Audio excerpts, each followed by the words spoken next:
I feel like Mike Jordan. Give me the rock and I'm scoring. Hey, came from the bottom, that's foreign. I swear that I'm up for the sun in the morning. Yeah, they know that we ain't the same. 402, we rap the game. I told them this ain't a game.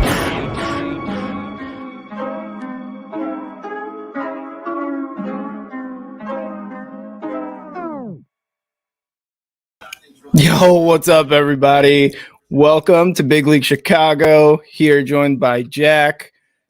Are you guys ready for this Bears Lions live stream? Jack, where's Alex at? Is he already too scared to show up or what? He was actually I'll let him tell and show you the fans what number he picked up, but he just recently ordered a Lions jersey to his parents' house.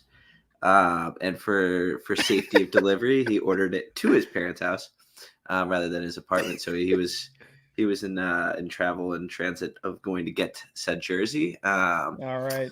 But I'll shoot him a text right now, and we'll see if we can get the little lion out of hibernation. I love it. So we'll be joined by Alex here in a bit with his brand new Lions jersey. I've got a nice little Chicago football shirt on. Obviously, the Bears hat. Jack, what are you rocking? A Bears hat at least? Truthfully, you're disappointed. I don't have any Bears gear here with me. But you know where my colors go. 100%.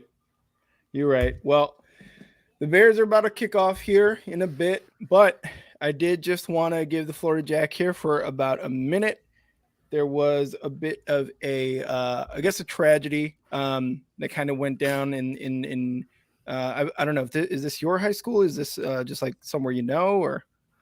Just know a few of the coaches. I've coached some of the kids. Unfortunately, St. Ignatius College Prep, their junior varsity team was involved in a accident last night in Indiana after playing Culver Academy, and they were hit by a drunk semi truck driver, and there's currently 16 injured, 3 critical, and so just wanted to kind of hold a little bit of a moment of silence for them, keep everyone in their thoughts, and trying to reach out to some of them just to check in and make sure they know we're all thinking about them.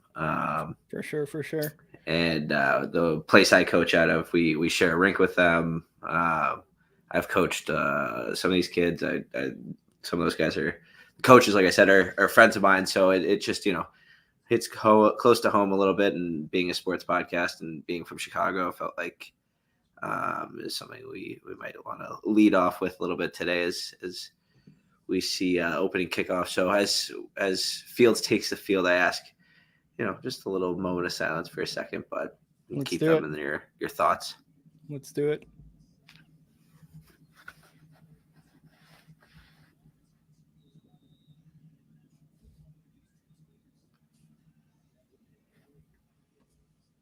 Thank you. Of course. And here's the kickoff. Bears hosting the Lions. We got Herbert, or I'm sorry, not Herbert. Is it Herbert in the back there, or is that I don't know who it was. I think it was Herbert receiving the kickoff. But yes, all right. Well, we're gonna have our resident Lions fan again, Alex, here in a bit with his brand new jersey. I'm gonna put my jersey on. I just, it's one of the white ones, and I got coffee, so I'm not trying to fuck it up. Being a little careful. I respect it. These jerseys ain't cheap. They're not cheap. They're not cheap. Especially when they're, jerseys from a player that's no longer on the team. That's you kind of don't want to mess those up either. But thank you guys for joining us on the live stream. Hopefully you guys are watching with us. Oh, there goes Fields. There he goes, baby. Let's go. Cross midfield. How do you stop a guy like Fields? This guy is just ridiculous. I love him so much.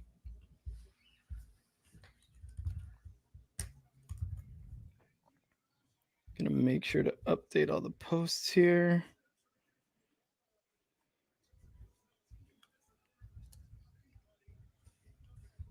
I'm sure Alex is gonna hate seeing this. Just Justin Fields run all day.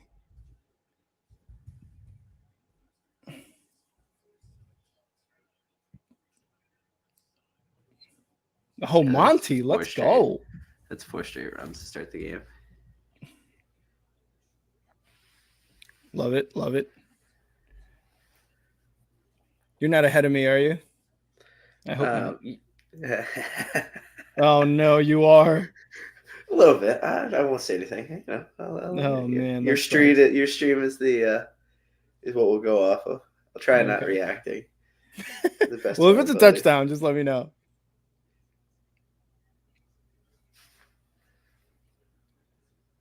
Damn it. This is why I hate streaming sometimes, because we don't get the same exact like the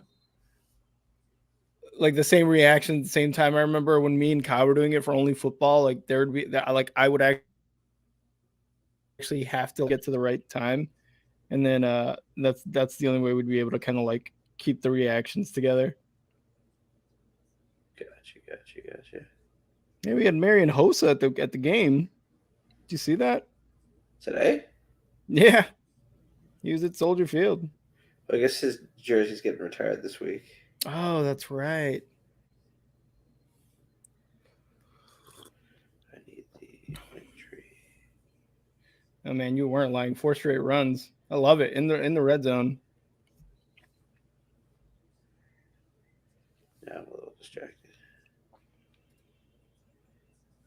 I'm learning more on Slack. You see? What's that? Posted a little, or not learning more about Slack, learning more about Canva. I was playing with it. Oh, was it the post you guys made? Yeah. Love it. But yeah, like Rick said, thank you for joining us for this Bears-Lions division rival at Soldier Field. Monty. Go, Justin. Let's go.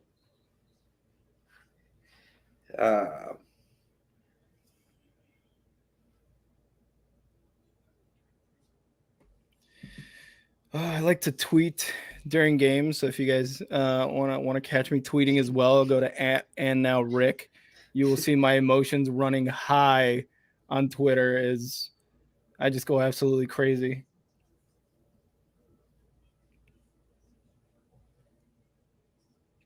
Yeah, see, and I'm even watching. Like I got Red Zone here too, Right. and it's even a little ahead. So I'm making sure I'm watching all the football today. How's your fantasy squad doing? It's been a bit of a rough year. I'm not gonna lie. Not gonna hold it back. Yeah. I'll pull up what the records are here in a second. We can go through it a little bit because I know you guys like to do a little fantasy on the show. Yeah. I'm 4-5. I'm garbage. I think I'm in that neighborhood. That neighborhood sounds familiar. Let's see. Geno Smith, a big 19 points to start for me in that early game in Germany, so I'll take that. 4-5 in one league. So close. Where I think I started pretty good, and then 5-4 in the other league. I completely forgot about that game. The guy I'm going against had Tom Brady. Bucks actually won though. That's impressive. I gotta, they came off a win last week, but man, just going all the way to Germany and like doing that. I guess it's just because like Tom Brady looks German. I don't know. Like it just that's him, and they love him there. He's the most well-known, I think, NFL football player there is. So. Oh, and then if you have, people like the guy who's on my screen right now will be in yours and here shortly. I want to jinx this. Oh, yeah. Yeah, and for a 33-yard attempt, Cairo Santos up through the uprights, and Bears take a 3-0 lead. Let's go. 3-0 Bears. They marched down the field. I like it. I didn't really like. Yeah, I didn't like that run there on 3rd and 14 or whatever. But I don't know. Did you see what the flag was? You end up seeing what the flag was for? Was it holding? It was a holding call. I think it was on Braxton Jones too. Okay. Well, like you said, I don't know if we talked about the fact that Trevion Jenkins isn't in the lineup tonight. That's what I was going to say. I was going to mention that the fact that he's not in the lineup is rough because I think Larry Borum should still be in the game, but I'm trying to. I didn't really take a look at who took Tevin Jenkins' spot in the line, but that's going to be probably the biggest hit to the line because overall over this entire season he has been the best lineman the Bears have had, and probably one of the main reasons like the offense is kind of I guess just done what it's been doing the last few weeks, with the protection. And I think I read a stat maybe like a couple of weeks ago where it said the Bears line was actually one of the better lines at pass protection. And that was not the case those first 3-4 weeks. If you guys remember correctly, like it was not the case at all. They were a very good running line, and they still continue to be doing very well during the rush. But for the pass protection, but Tevin Jenkins is a hit. It's definitely a hit on the line. Without a doubt. I think Michael Schofield is the guy who kind of comes in and takes his replacement. Gotcha. Hopefully he's able to kind of protect Justin. It was decent protection to start the game there. I don't know who the holding penalty was on exactly, but you're seeing him. He gets more confident when as soon as he uses his legs, and you're seeing a little bright spot there from the Bears as they are able to put up 3 points versus the league's worst defense. Make sure to repeat that when Alex gets there. The league's worst defense. Make sure. I will.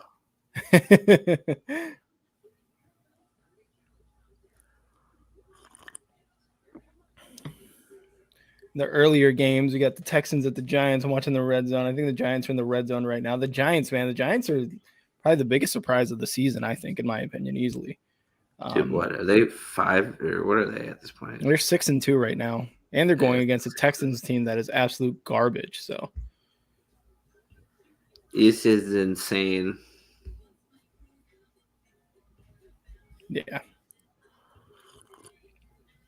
If you guys are wondering why I'm drinking coffee, it's 10:15. Yeah, about 10:15 on the West Coast. So I got to say, this is one of the reasons. Oh my God, Justin Jefferson with a touchdown against the Bills defense. That was ridiculous. Wow, he made that look so easy. Anyway, on the West Coast, all the early games start at 10 a.m.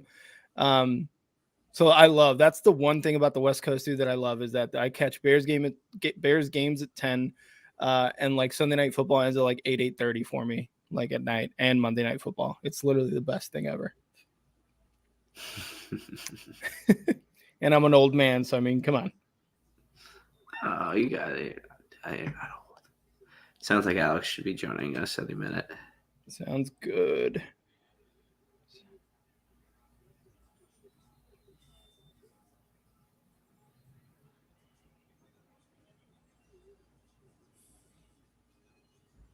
There is the resident Lions fan. Here he is, bringing him to the show. Let me bring him on. 3-0 Bears right now, Alex. How you feeling? I think the stop was big there. That first play was terrible to see as a Lions fan. Exactly what you don't want. Just getting abused on a little read option. So good to see them clamp it. Kind of questionable holding call there.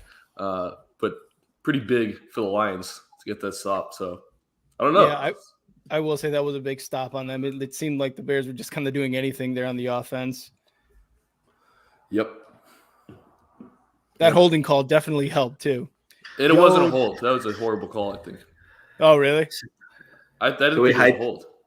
We hyped up your jersey a little bit. Why don't you stand up and then take a turn? Let's see who's on the back. Let's see if you can little see it. Penny. Oh, Penny Sewell. I love it. I love it. Little line action, you know. Yeah. Is that there Swift? He is. Swift is. Get Swifty. I like that little play design. John in the comments. Claypool touchdown coming. I hope it happens this week. Actually, I wouldn't mind to see Claypool get a touchdown pass. I would love to see him get a score in a Bears uniform. That'd be freaking awesome. Eric, what up? What up? What up?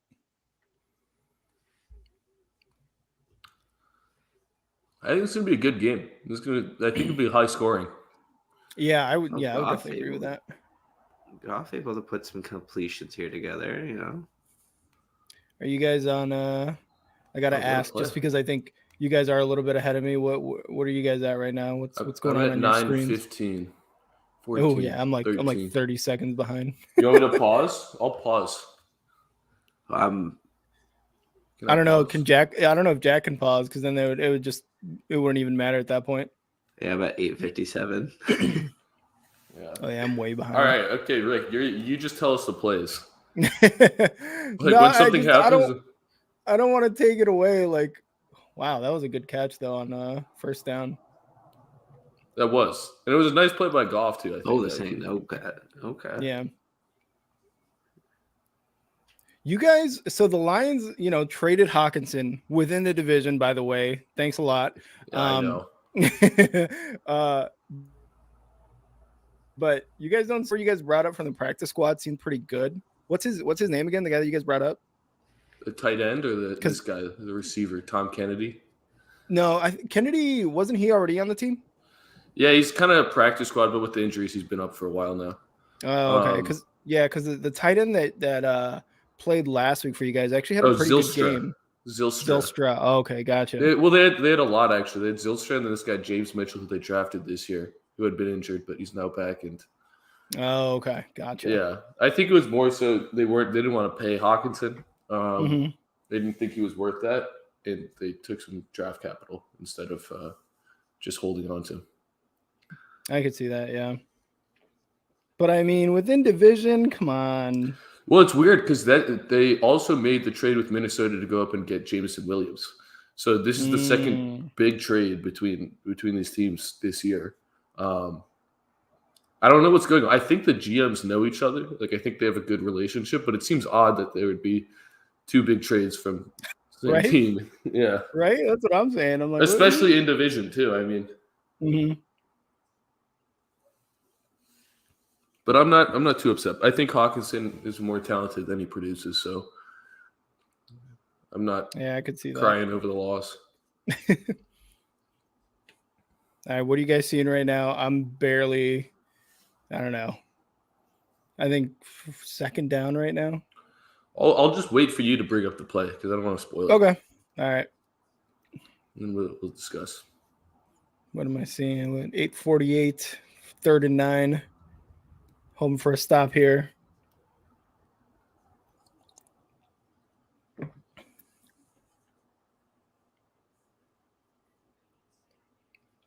Bears have actually been able to put some pressure, after even getting rid of Roquan and, Robert Quinn. Like, some of the guys have actually stepped up and put on some pressure. So kind of happy about that. Obviously, the defense isn't going to be what it's going to be, what it's been, I should say. But kind of happy with, like, the production from some of the guys, down the depth chart a bit. Yeah, I think like from what I've watched the Bears this year, it seems like there's like legitimate playmakers on the defense, which is obviously always good. Mm-hmm. And I don't feel like you guys have a bad defense. I don't know why. I feel like the numbers might say it's not great, but that's true. And I think the best part of the Bears defense is the secondary, right? With like Brisker, Eddie Jackson, Brisker and Gordon being the rookies, and then you have Jackson and Jalen Johnson there. As well, second, third year guys. That's really the best part. And like for the longest time, that was like the worst part of the Bears defense was always the secondary. Yeah. John's gonna go see Bears at Detroit week 17. I wish I could be there, brother. That would be so much fun. That would be so much fun. Take Alex with you. At least you'll have. Yeah, I might go. Ford Field's a fun place to watch a game. I was surprised by it. It does look fun. I'm typically not a dome guy. But I had a good time when I went. The only Bears game I've ever actually been to was like back when the Rams were in St. Louis, and I went to St. Louis to watch a Bears game. Not a bad spot. Yeah. It was kind of fun. And that was back when, Cutler was smoking cigarettes on the sideline, back when he was douchebag Cuddy or whatever we called him. That's funny. Dude, Swift is just, man, he's so good. It's not Swift. Oh, is that Jamal Williams? Oh, it is Williams. And they have Justin Jackson, if you guys remember, Northwestern running back, played for the Chargers. But they just kind of have Swift active for like 15 plays. Really? Yeah, because he's still injured. He's been injured, and they're just instead of keeping him out, they put him in on like third downs essentially. But this is a good drive from the Lions so far. I mean, this is just kind of methodical. Yeah, making plays. Lions up to the 13-yard line is what I'll say. God damn. Oh wow, yeah. That was a good. That Jamal run was very nice. I also need to add where the fuck is Swift. I got him in both my fantasy leagues. He's going to play 15 plays. I wish I could tell you he's going to play more. It's the snap count, bro. It's like 3 weeks in a row. I don't know. I guess they thought he was going to be healthy coming out of the bye, and then he played and wasn't healthy because it's a shoulder and an ankle. So it's not. He hasn't proven he can stay healthy yet. So There we go. Detroit hasn't had an elite running back on forever. Took him down in the backfield there. I love it. This is true. Reggie Bush was the last really good running back we had, and Swift is really good. That doesn't play. That's true. Reggie Bush was on his team. He ran for 1,000 and caught a ton of yards. He was a lot of fun when he was there. He was. He was really fun on the Saints when because they drafted him, right? They initially drafted Reggie Bush. Like he was really fun. Like what a team that was with Drew Brees at quarterback and Reggie Bush at running back. Yeah. I think he had an underrated NFL career. Very good NFL running back. Yeah. Ready? Let's go. Stop, baby. You got to stop reacting here ahead of time. Well, so I was telling Jack, I actually have Red Zone pulled up on my laptop. So I'm watching the Bears game on TV, and I got Red Zone pulled up on my laptop. So I'm actually able to see ahead of the TV with Red Zone for some reason. Like, for some reason, that is ahead. That happens. I hate it. I hate when it's ahead. Literally the worst. Are we kicking there we here? go. All right, well, I'm going to announce this kick because this is just what's going on, and it's points. 25 is it 3-3? Kick for Michael Bagley, and it is 3-3. 3-3. Yeah, you had to tease that one on there.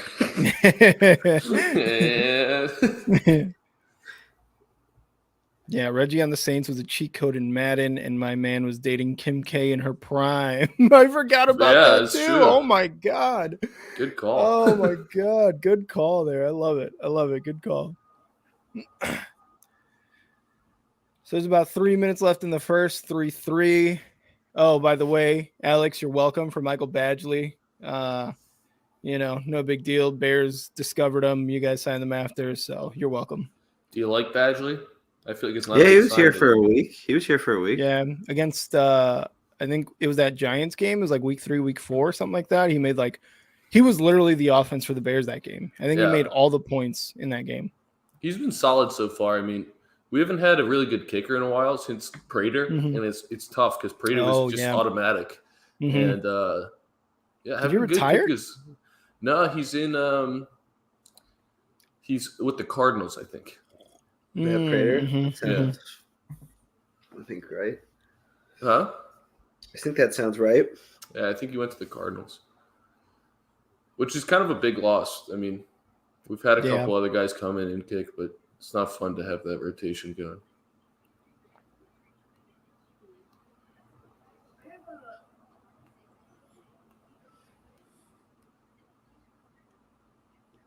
Is Amon-Ra St. Brown playing? Is he healthy now? Yeah, he's playing. So he had a lot of those catches, and they were running him a couple times. I think he had a big drive there. I remember I picked him up because I didn't realize last year he broke the rookie record for receptions or receiving yards or something for the Lions. I was like, that's insane. And I picked him up this year. Yeah. I was like, I need to get him. And I think week 2 or week 3, he had like 30 some points. Something like that. I forget what it was, but yeah, it was a massive game. He looks amazing. I mean, he looks just like an incredible slot, but like one of those slot plus guys, who can be your number one out of the slot role and play out wide, but he's just shifty. Oh, really? You wouldn't even like consider him number one like that? Oh, he's just not your traditional number one, you know? He's a little bit more true. like – and when Jameson Williams comes, obviously you hope you have 1A, 1B. But you hope – like Amon-Ra's not going to take the top off. Yeah, But he'll catch those third downs. And he's for a fourth-round pick, it's one of the best draft picks, I think, in the last couple of years. It's just producing right now. I would agree. And Bears got his brother Equanimous on the other side. I think they made like a bet. Like whoever wins wins $1,000 or something like that. Did you watch Hard Knocks with their dad? I did, dude. He's insane, man. He was like a strong man or something like that. He's insane. I thought that was one of the best storylines of Hard Knocks. Just bodybuilding this guy is crazy. And then you got both Equanimous and Amon-Ra all jacked too. Like, And there's a third, I think. I don't know where he plays. Herbert's returning kicks now. I like that. Go. Yeah. Big Ron. Where'd he get to? To like the 40. Nice. It looks like he should be tackled. That's what I thought. I thought it was Herbert in the back. 49. Fuck yeah. Is that fantasy points if you have them? I mean, there's that special. Only if you score. Yeah, only if you score. I think if you score, it counts. Are you kidding? Mm-hmm. It should be like at least a few points. Good play. Is your lineup Khalil Herbert and Swift? No, one league is Taylor, Pollard, Swift. Another league. Wow. Swift, Sanders, Pollard. Wow. This is a great play. Pollard? Huh? I got Najee Harris, Chubb as my running backs. Najee Harris has been an absolute waste of a first-round pick. Yeah. You're telling me. Yeah, dude, it's so bad. You're telling me. What about Jonathan Taylor? Oh, true. How many points does Najee Harris have? But at least Jonathan Taylor's been hurt. But no. How many points does he have? I don't care. Taylor hasn't played in 2 games. That's it. 38th ranked best running back in the league. I got Kyle Pitts this year. Kick my ass. Kyle Pitts, you have to start, and then he puts up 2 points every week. But what are you going to do? Not start Kyle Pitts? It's a horrible situation. Year of regression. That was, by the way, a very nice play by Fields there to get away from that sack. Avoiding the sack there. It's just a pain. I hate those. There it is, Cole. Oh, ow. Huh? Nothing. Dude. Jack's in his own world right now. This guy. I can fuck with you guys. I have so much power here. Power is all in my hands. He's like, huh? I love the emergence of Cole Kmet though in this Bears offense. Like that has probably been one of the better parts because we remember last year when we had like 8 tight ends on the team, and it was like any one of them could score at any time in the red zone. But finally, Cole Kmet has finally been like he's becoming that guy finally for the Bears. Yeah, he looks good. Better. Notre Dame guy too. Love to see that. He looks better. He does look better. You didn't like Cole Kmet, huh, Jack? Jack, you didn't really like him, did you? Yet. Yeah. Needs to continue to produce. True. Cause penalties, like I think he just did. I don't have the sound on. Yep, freaking face mask. Cole Kmet jinxed it. Oh no! Send it back serious? 15 yards. Send it back 15 my yards. God. Let's go, baby. Big penalties. I love a good drive killer. Oh, but that's not even. He wasn't even holding on him though. It was just. That's kind of a BS call, I think. It's kind of tough. It's one of those where you just see it move a little bit and they toss the flag right away. Yeah, that's true. Oh my God. Let's see. Keep scrambling. Keep running. Oh. Bro, stop this. Stop. Stop. It's just not okay. That's a good play. The Lions pass rush is getting home right now. Fields he's working, but this pass rush is looking good. That's a sack. posting the link for StreamYard. If anybody who's watching wants to join us, watching the Bears versus Lions right now. We got about less than a minute or about 30 seconds here left in the first. So if you guys want to join us, I put the link on the comments. Let's go, Fields. Let's go, Fields. That was a good stop.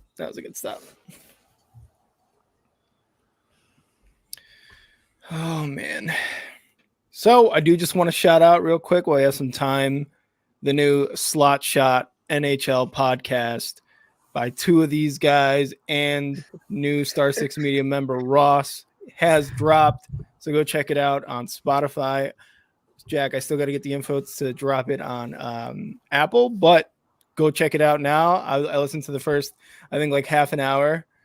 Loved it. Love Ross. Love the whole, just love all three of you guys on the podcast together. It sounds like a really good time.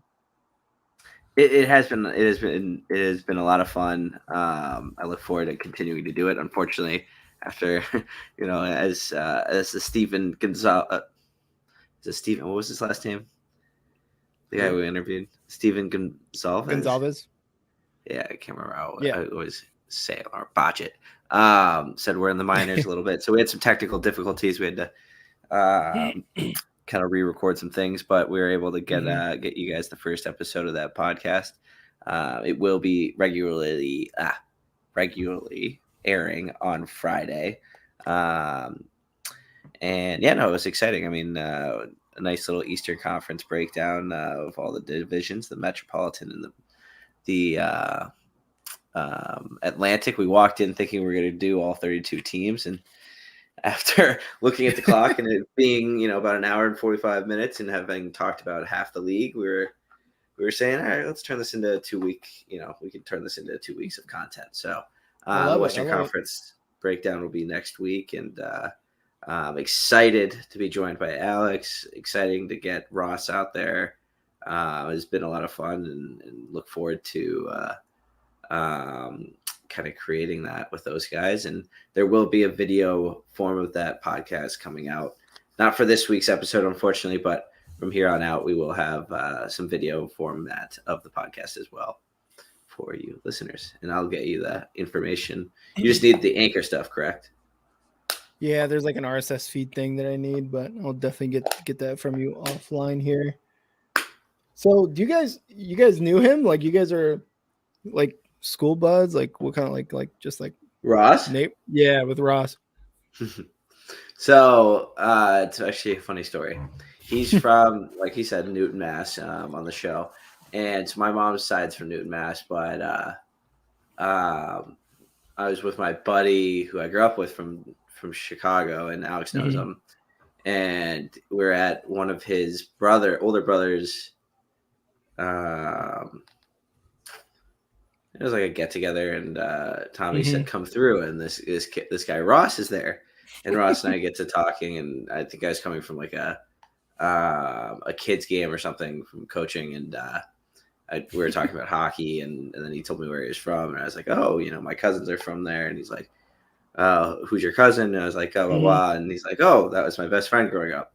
So that's nice. Small world, but exciting. So it's good to know Ross, and that was about a year and some change ago, and it's been fun, and his hockey knowledge is loud but knowledgeable, and it'll be fun to have him on the podcast with Alex, and those two know the Eastern Conference a little bit better than I do, so they were rocking and rolling on this week's episode, and excited to continue Slot Shot podcast, a hockey podcast with the three boys. Yeah, it's been fun. Of course. Holding calling the Bears. That was an obvious hold. They can't block anything right now. The O-line looks like a mess. I don't know if this is a good thing for the Lions or more of a weakness of the Bears that we're seeing. But oh yeah, that's definitely. And Braxton Jones, man, he's like a fifth rounder. Yeah. So yeah, he's going to be struggling today, and he has been struggling. Like he's had some really good games, but then he has games like this where he's just constantly making, getting holding calls, doing this, doing that. Like it's rough. Like the offseason, there's going to be a huge push for offensive linemen in the offseason, and this is a perfect example why. Yep. Oh, God damn it. Okay. Close. All right, Come boys. on, Josh. Unfortunately, I got to run, but I'll be Alrighty. putting on the stream on my phone on the way to the rink. Actually, no, I'll do it once I get to the rink. We're not watching and driving. It'd be irresponsible. But I think this will be fun. I'm excited to see how this game turns out.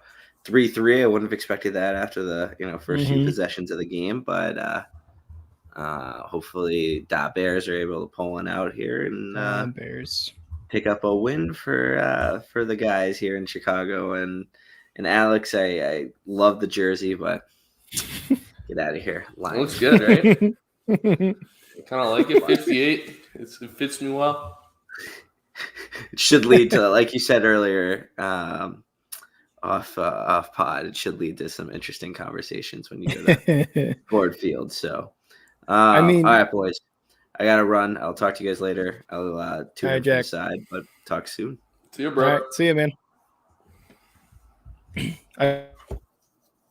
I will say, Alex, you picking like an offensive lineman for the jersey because those guys stay like solid throughout their like careers or whatever. Dude, I think Panay should be here for 10 more years at least. And I love watching him play. I've grown to appreciate O-line play. Yeah. So, and I think it's funny. Like, I also didn't know who else I would get. Like, Amon-Ra is a good choice, I guess, but I'm not going to get a golf jersey. You didn't want to go with Hutch? I like Hutch, but no. No? Why not? I don't know. I just didn't want a Hutch jersey. I was considering Rodrigo. I don't know. Oh, yeah, that's right. Rodrigo, Hard Knock star. Rodrigo was one that was totally in the running. Kirby Joseph, after last week, snuck his name in, but I wasn't going to do it yet. Then I feel like Panay is like your classic road grader lineman. And to me, that's what I want, I can see that. Yeah, I like it. I also just think it's funny to get an O-line jersey. Like, it's a weird move, and that was very appealing about it. Yeah, right? People are going to be like, not a quarterback, a running back. You're like, nope. Our fucking first round pick, Penei Sewell, offensive lineman. Yep, exactly. But oh man, 3-3 still in the first. Sorry, in the second. I'm gonna have to update this now. Damn it, Jack. It says in the second. Oh, okay. I think he may have done it quickly. Wait, where is it? Yeah, because now I gotta move it up.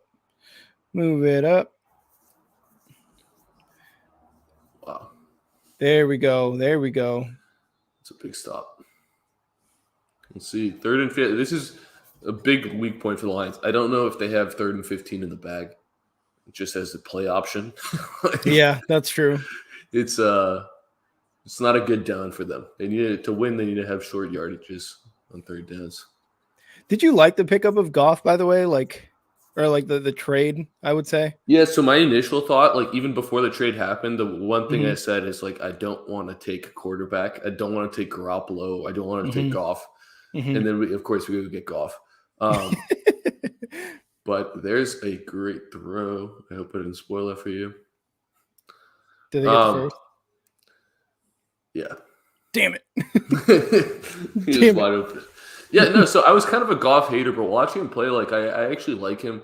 I like his personality. I think he's a really good leader. Like I think the locker room respects him. I don't know if he's gonna go yell at you, but I think people know he's a professional and wants to go out there and like play well, and he cares.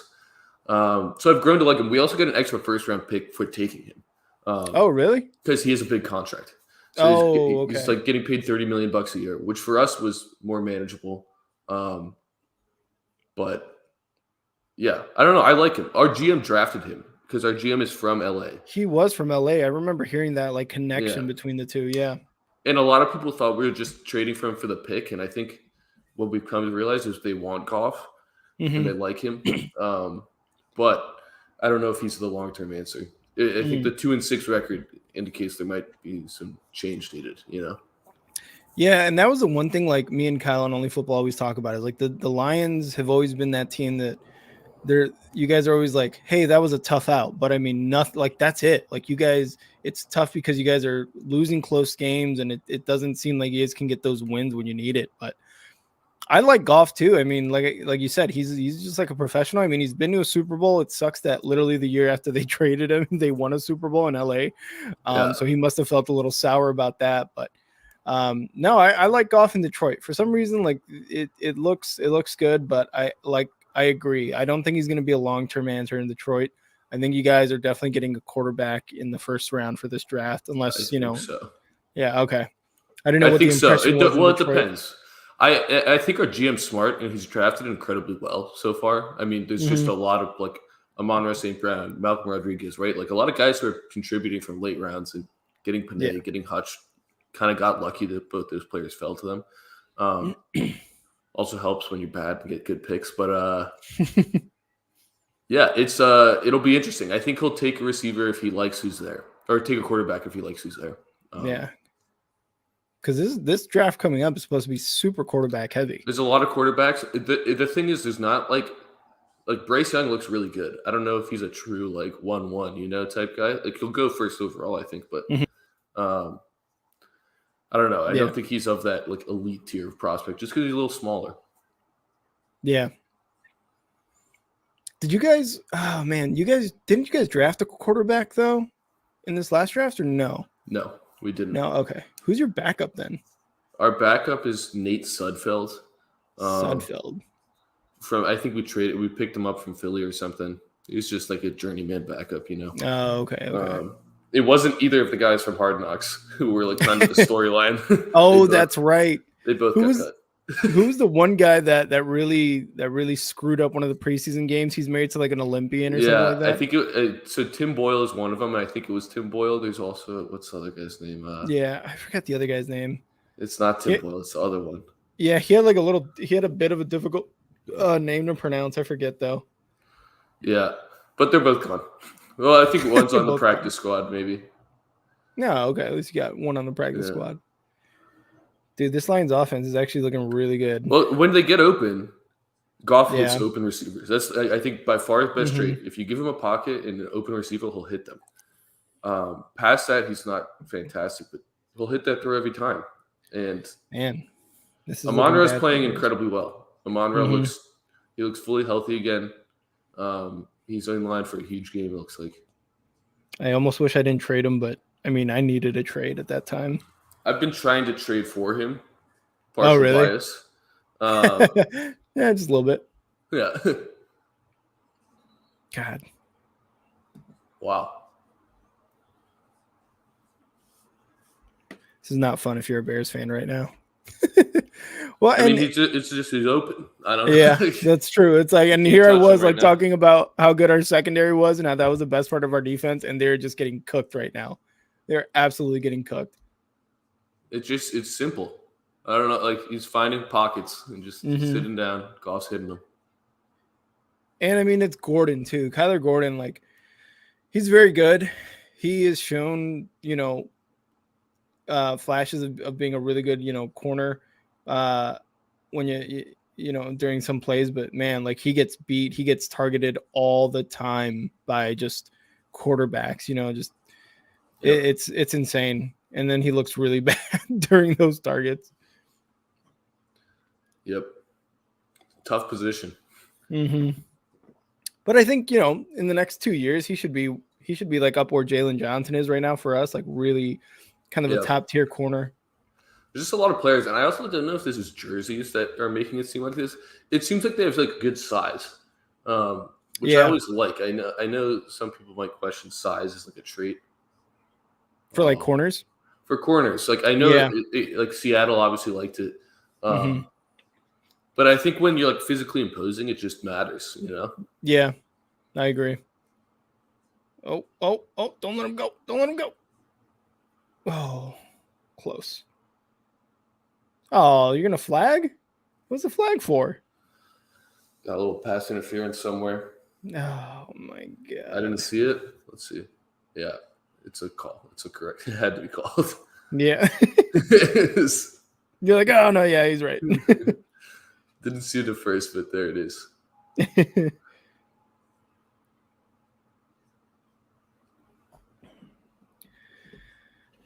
Oh yeah, there it was.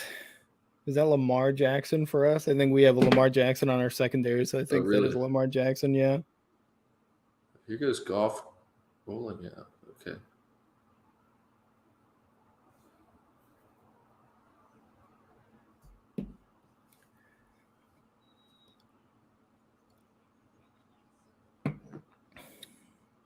There we go.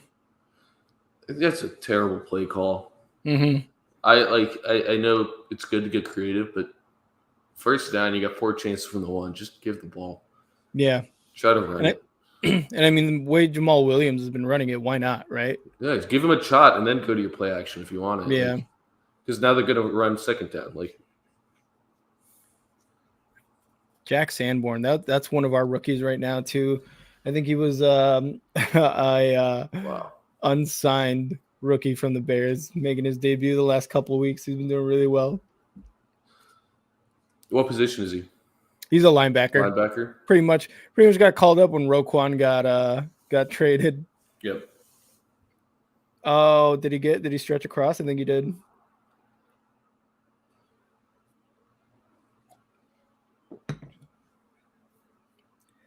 Come on, dude. I'm sorry. I'm also watching Red Zone, and I got Josh Allen on my squad. He almost gave up an interception.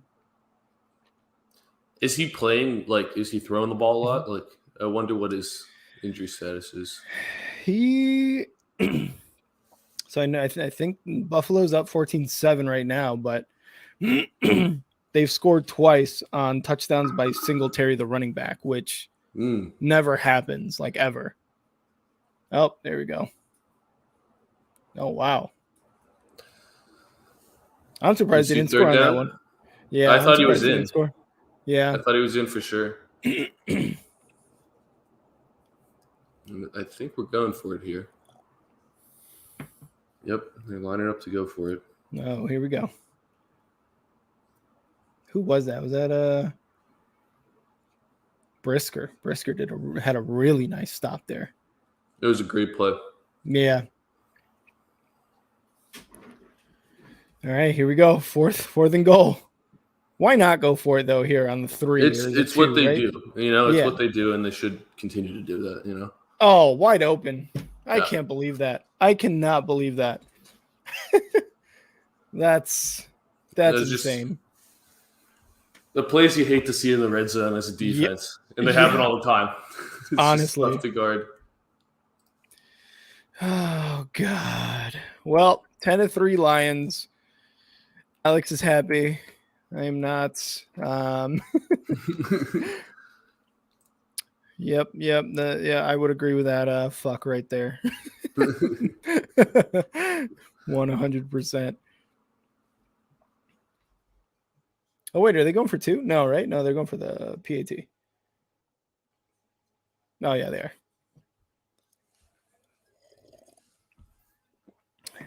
10-3 Lions. I think there's a few minutes left here in the second. You gotta like give it to the division opponents. So I feel like division opponents always play people tough unless you're like really dominating the division. Totally. I mean, look at the Bears versus the Vikings. I mean, I think have you guys played the Vikings already too? Yeah, we blew lead against them too. I mean, to be honest, like if you want a positive sign for the Bears, this has happened every game to the Lions. Has it really? Yeah, I think there's 3 losses we should have won. Mm-hmm. Not just could have, like should have won. Including one to Minnesota where it was just the game was not managed correctly and they blew it and choked.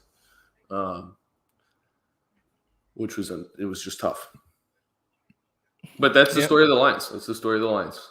And just like Triple Header Sports Podcast said, penalties, the story of the first half for Chicago, 100%. It's just the face mask on Cole Kmet, the holding calls on Braxton Jones, like it all just kind of blew up into this kind of scoring drive for them for the Lions. But credit to the Lions, man. Like you said, you give Goff a pocket and some wide receivers who can get open, and it's just easy pickings for him, really. Yep. Totally. And this offense is shorthanded right now, like severely shorthanded. They're missing 2 of the, like DJ Chark and Josh Reynolds were projected to be starters. Oh, that's right. They're right. Both out. So we're talking about it's Amon-Ra and practice squad receivers and backup tight ends. So from an offense that the first couple weeks of the season looked like they could do anything because they just had Swift running on full steam, Hawk was playing, everything was good. Yep. Yeah, it's completely changed in terms of what's available. But that offensive line is really good, and you see what that does. Yeah. Penei Sewell, baby. Penei. They've invested in that. Yeah. I'm gonna put out some frustration here on Twitter. Follow me at And Now Rick, where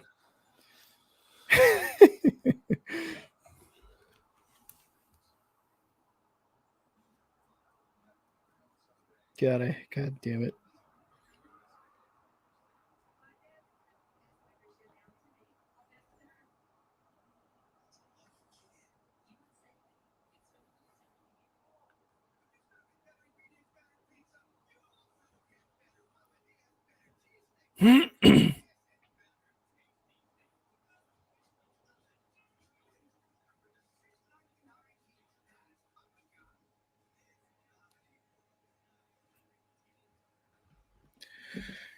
Oh man, come on. All right, I need Fields to just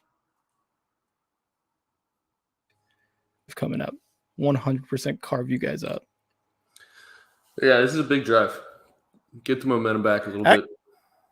Actually, I was gonna ask you. So you had the owners of the Lions kind of be like, hey, Dan Campbell's our coach, but like what are your thoughts on Dan Campbell right now? Is it like he has lost a lot of games and a lot of these have been close? Obviously the first you're a bum, Alex. Obviously the first season, right, was like that. Okay, we're gonna give him a shot, but like the way this season's gone now, halfway through the second season, what are your thoughts on him? Yeah, so I think there's been a lot of this week has been more positive coming off a win. But there has been a lot of questions around Dan Campbell because he doesn't seem to be a good game manager at this point. And I think part of that is being a first-time head coach. Like he makes some questionable calls of like he went for it against the Packers and that almost backfired when he could have just punted and trusted the defense again. So I'm not sure on him as a game manager, but I am pretty sure on him as like a overall head coach and ability to like be a good coordinator. I think last year the offense was terrible. He took over play calling and he was play calling as the head coach and changed a lot. I don't think he gets enough credit for being a very smart coach. I forget who, but somebody made a comparison to like the offensive Mike Vrabel. And I think it's a really good comparison because I don't think Vrabel gets enough credit for being like an advanced head coach. He's not like one of these young guns. He's not like a McVay, McDaniel type guy. Shanahan, all that. Yeah, he doesn't get that credit, but I think he's actually a good, like a smart coach. So I like him. I think it's been a tough year for this team, and they can say they were trying to win now, but when you go draft Jameson Williams, you trade 2 first-round picks, for like the 32nd and 34th pick to Jameson Williams. Don't tell me that you're going for it then. Yeah. That's a guy who's going to start playing in December, right? Yeah. That's just too much capital. And then you have injuries up and down the lineup, which I know is with every team, but like we're rolling out 3 practice squad receivers. That's true. Yeah. It's just been so I think he needs to win a couple games here, and I think this team needs to win a couple games because I think the always concern with like an emotional head coach, is like if you don't win games, it just comes off as like corny, and it's like we don't buy it anymore. So, and that was kind of my feeling too, because like when I heard those like comments from the owner, I was like, I mean, sure, but I like Dan Campbell as a leader too. Like I was watching Hard Knocks. I just love Dan Campbell, right? Like I said it, right? I love watching him. He's a good leader of men. But like you said, when those losses just keep piling up and, you're not making really smart decisions during game time, like it just becomes like a huge, like glaring point in his entire coaching ability, I guess I would say. So I don't know. Do you think maybe like kind of how Nathaniel Hackett did in Denver, they should get some sort of like game manager guy to kind of give him to kind of like maybe do a, like an overview for him or what? Yeah. So I don't hate the idea, but I don't think so. I think it's just one of those things, especially in a year where like, if by the end of this year, they're sitting at 4 wins, I think that might be a problem. But I think if they get into like the 6-win range, which I think is possible given like the schedule and players coming back, then you're okay. You know, that's progress. There just needs to be progress. And I think they're in a stretch of games where they can start like getting a road win. They've lost 13 straight on the road. A win today changes a ton. Like, again, it changes the dynamic around the team. Yeah. So it's weird. I think he's back next year almost regardless. I don't see a way he gets fired. Okay. Like, there is a way he gets fired, and that's like we continue to choke games. But yeah, like if that just lose the rest of them. If he makes it that bad, then yeah, he might get fired. But I don't know. I think there's a good trajectory on the team right now, and we'll see. Any first year guys on here that you're excited for, like the second year jump? I guess I would say. Like for next year? Or? Yeah, for next year. Like, let's say it all stays the same. Dan Campbell stays coach. Like, you still got Jared Goff. Any guys you're excited for next year? Yeah, I would say honestly, well, first off, Jameson Williams, who we should see for the first time in December, just seems to be a level of juice that we have not had at the receiver position in a long time. Wow, that was a great play. Was it the third down play? Yeah. Oh, I'm about to see it right now. It's a nice play. I'll tell you after this play because this is a good one. All right. Lions up 10-3. About 4 minutes left in the second quarter. About to see a great play here. You guys have already seen the great play. I'm about to see a great play right here. Oh, well, of course it's Fields too. Has to be. Let's go. Nice. His ability to get out of the pocket is amazing. And he's comfortable. He's not like he doesn't become some quarterbacks like escape something and they just like run. Yeah, he's looking comfortable to find that open receiver, which is like it's a backbreaker right there. That's the biggest improvement I've seen since the beginning of the season. Is like how you said when the pocket collapses on him and he just like becomes like, oh shit, what am I supposed to do? Instead of being like, all right, I know where my receivers are supposed to be. Let me just go look for him. And then he passes a strike like that and it looks good. And it's impossible to defend. I mean, you just don't stop that in the NFL. Especially with it, like look at his speed on that side too. Yeah, it's ridiculous. He can move. He just becomes so dangerous. So that's good. But so in terms of rookies, I want to see. I think Hutch is in for. I think he's having a good year, but he's clearly like he's elite in some roles, and when they get him in the right position.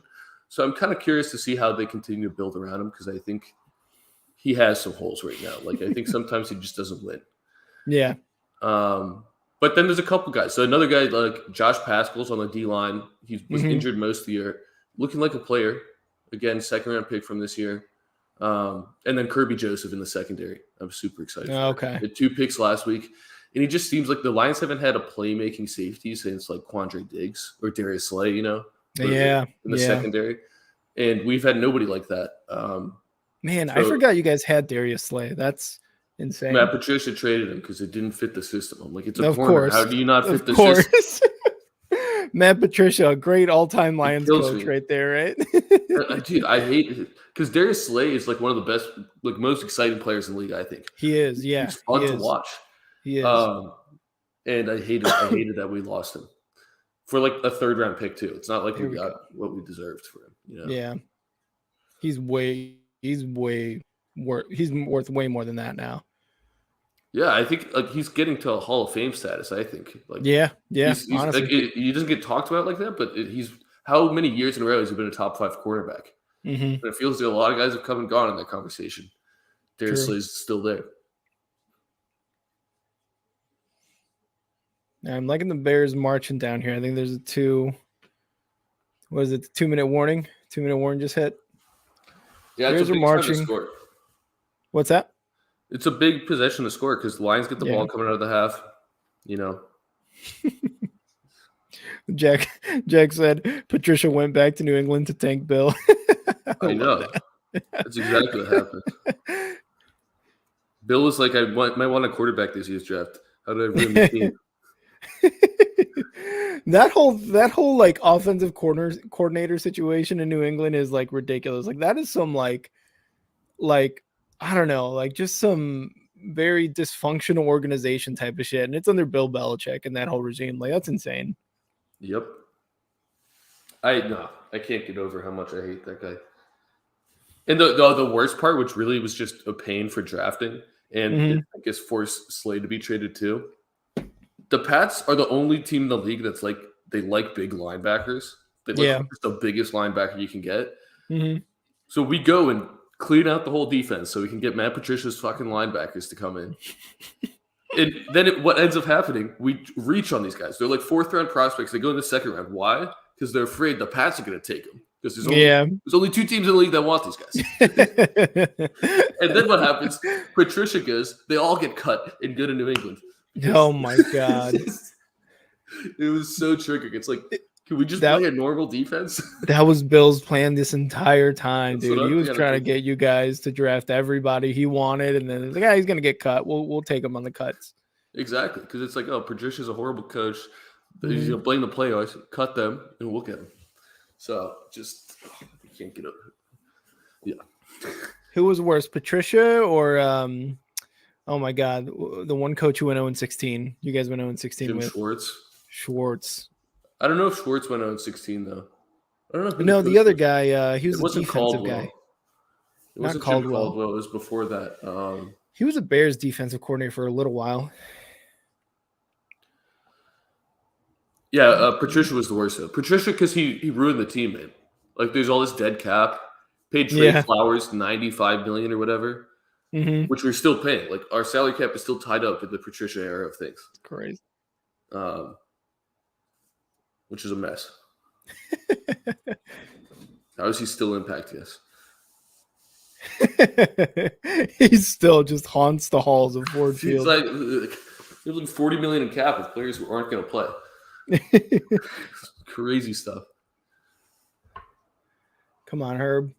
Come on, Herbert. Yeah, a yard.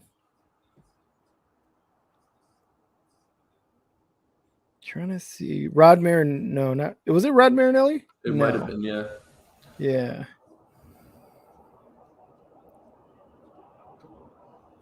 No, was it Rod Marinelli? Yeah, it was. Yeah, that's who it was. He's the one that went 0-16 with you guys. Yep. All right.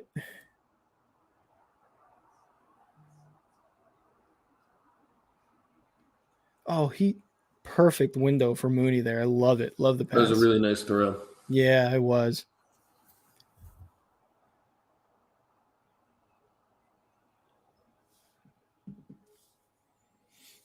Come on, Red Zone. Show me the update here.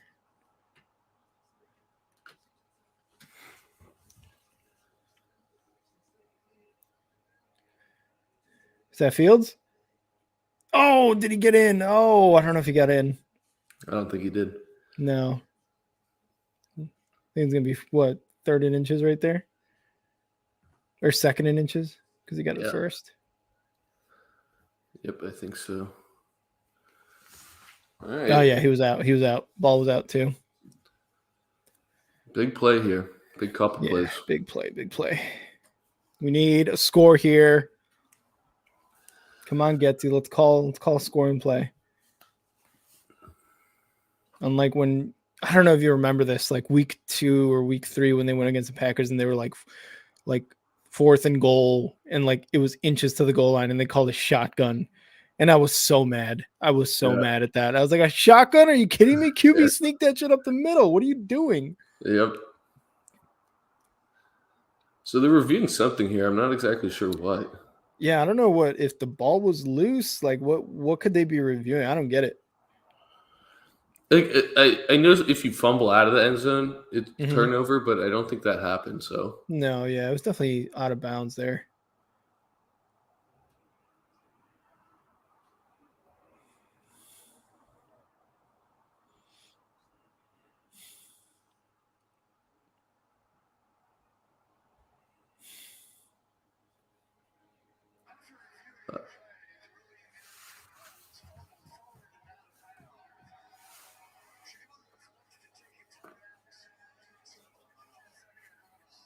Oh, so it was fumbled forward out of bounds. Instead of a 10-second run off, the Bears are going to take a timeout here, which good. I mean, there's 25 seconds left in the second quarter. You still got 3 timeouts. Why not? Yep.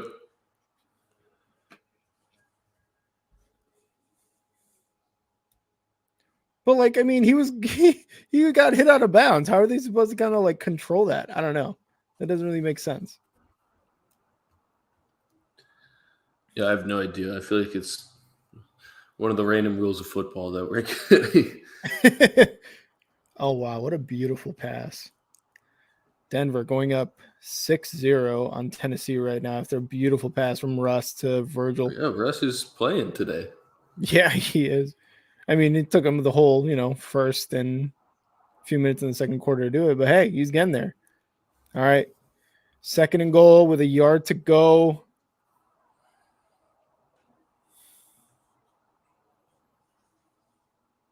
Oh, wow. Who was that coming off the edge? Hutch. That's Hutch. Oh, my God, dude. He was That's so a monster fast. play. He comes from the other side of this. God. And that's Manchild I've never seen anyone do that to Montgomery before. He absolutely annihilated him. Wow. Jesus Christ. 3rd and goal, and I think they lost half a yard there, if not an entire yard. Oh my God. Unblocked. Indeed. That's insane, dude.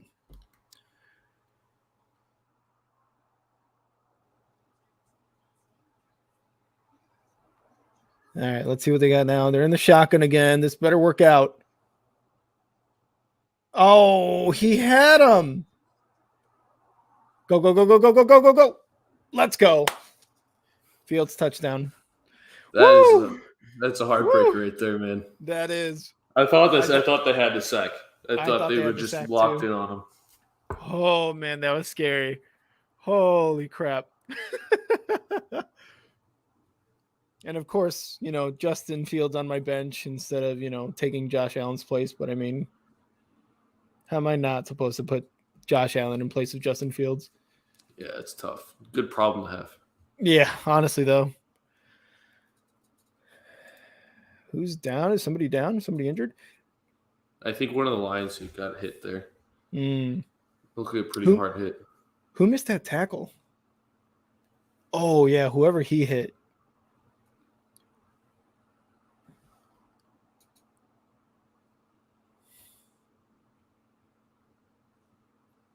He laid him out. Oh, my God.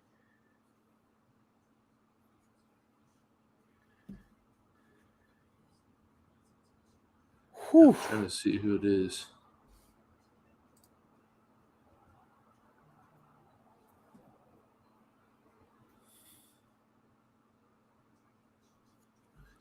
Wow. That's insane. That was a play and a half, man. Yeah, that was an insane play. Yeah. They didn't hit the kick yet though, so we're gonna give it a second here for the kick to update the score here, but right now Lions 10, Bears 9. We're just waiting on the kick to make it 10-10. I think they got to review each scoring play or whatever, so we'll do that. Wow, what a hit though.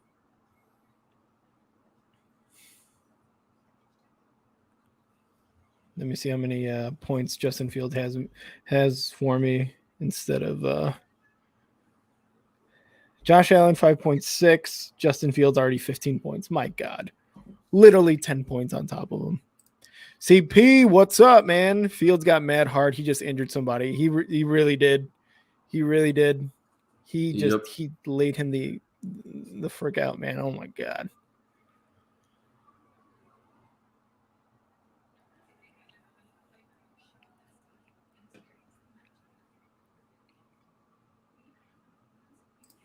Eric, yep. Fields equals beast, 100%.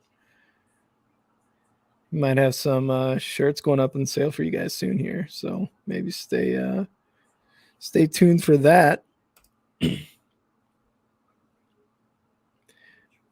Sorry, Alex. I know you're a Lions fan, but we're getting all the Bears fans right now in the comments. I know.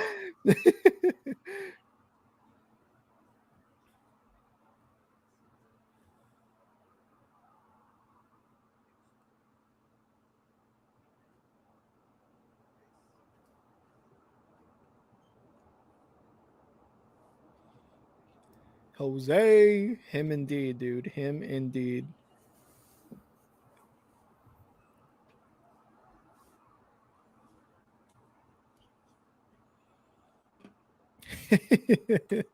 CP go, man, the Lions jersey definitely threw me off. He thought this was an all Bears live stream. Nah, CP, we got a Lions fan. We got a Lions fan here. Yeah, I'm watching that now, John. Juju did just get laid out, seeing it on Red Zone.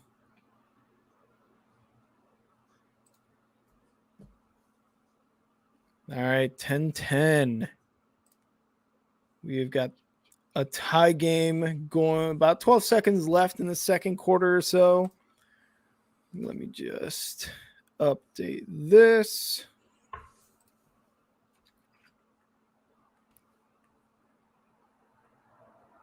Here we go. 10-10 Bears and Lions tied up. Who's that wide receiver that let him off, though? I think, was that Mooney? No, it was a Pringle.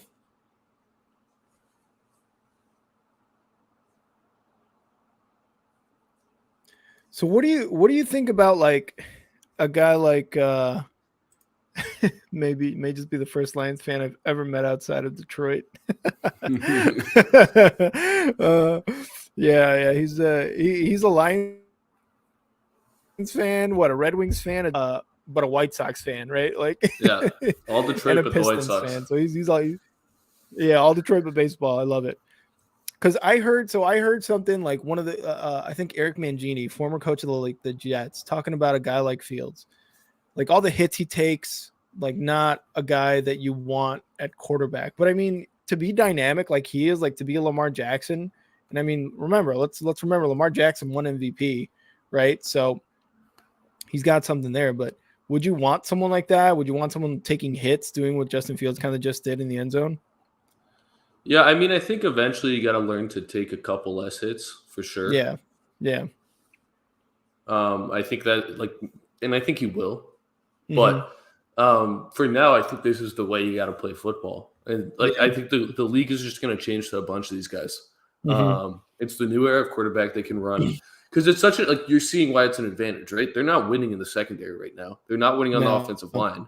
Fields is winning, and that's it. Yeah, that's the only thing working on this offense. And that's why, I mean, it just adds a whole different dynamic to the game. When you're trying to defend against a guy who can run, it's a weapon. And like you see, the Lions don't have that. We got to hit our slants, hit our curls, all those things. That doesn't have to happen when you have that guy. Yeah. So I don't know. You want him to take less hits though eventually, right? Like I think for sure.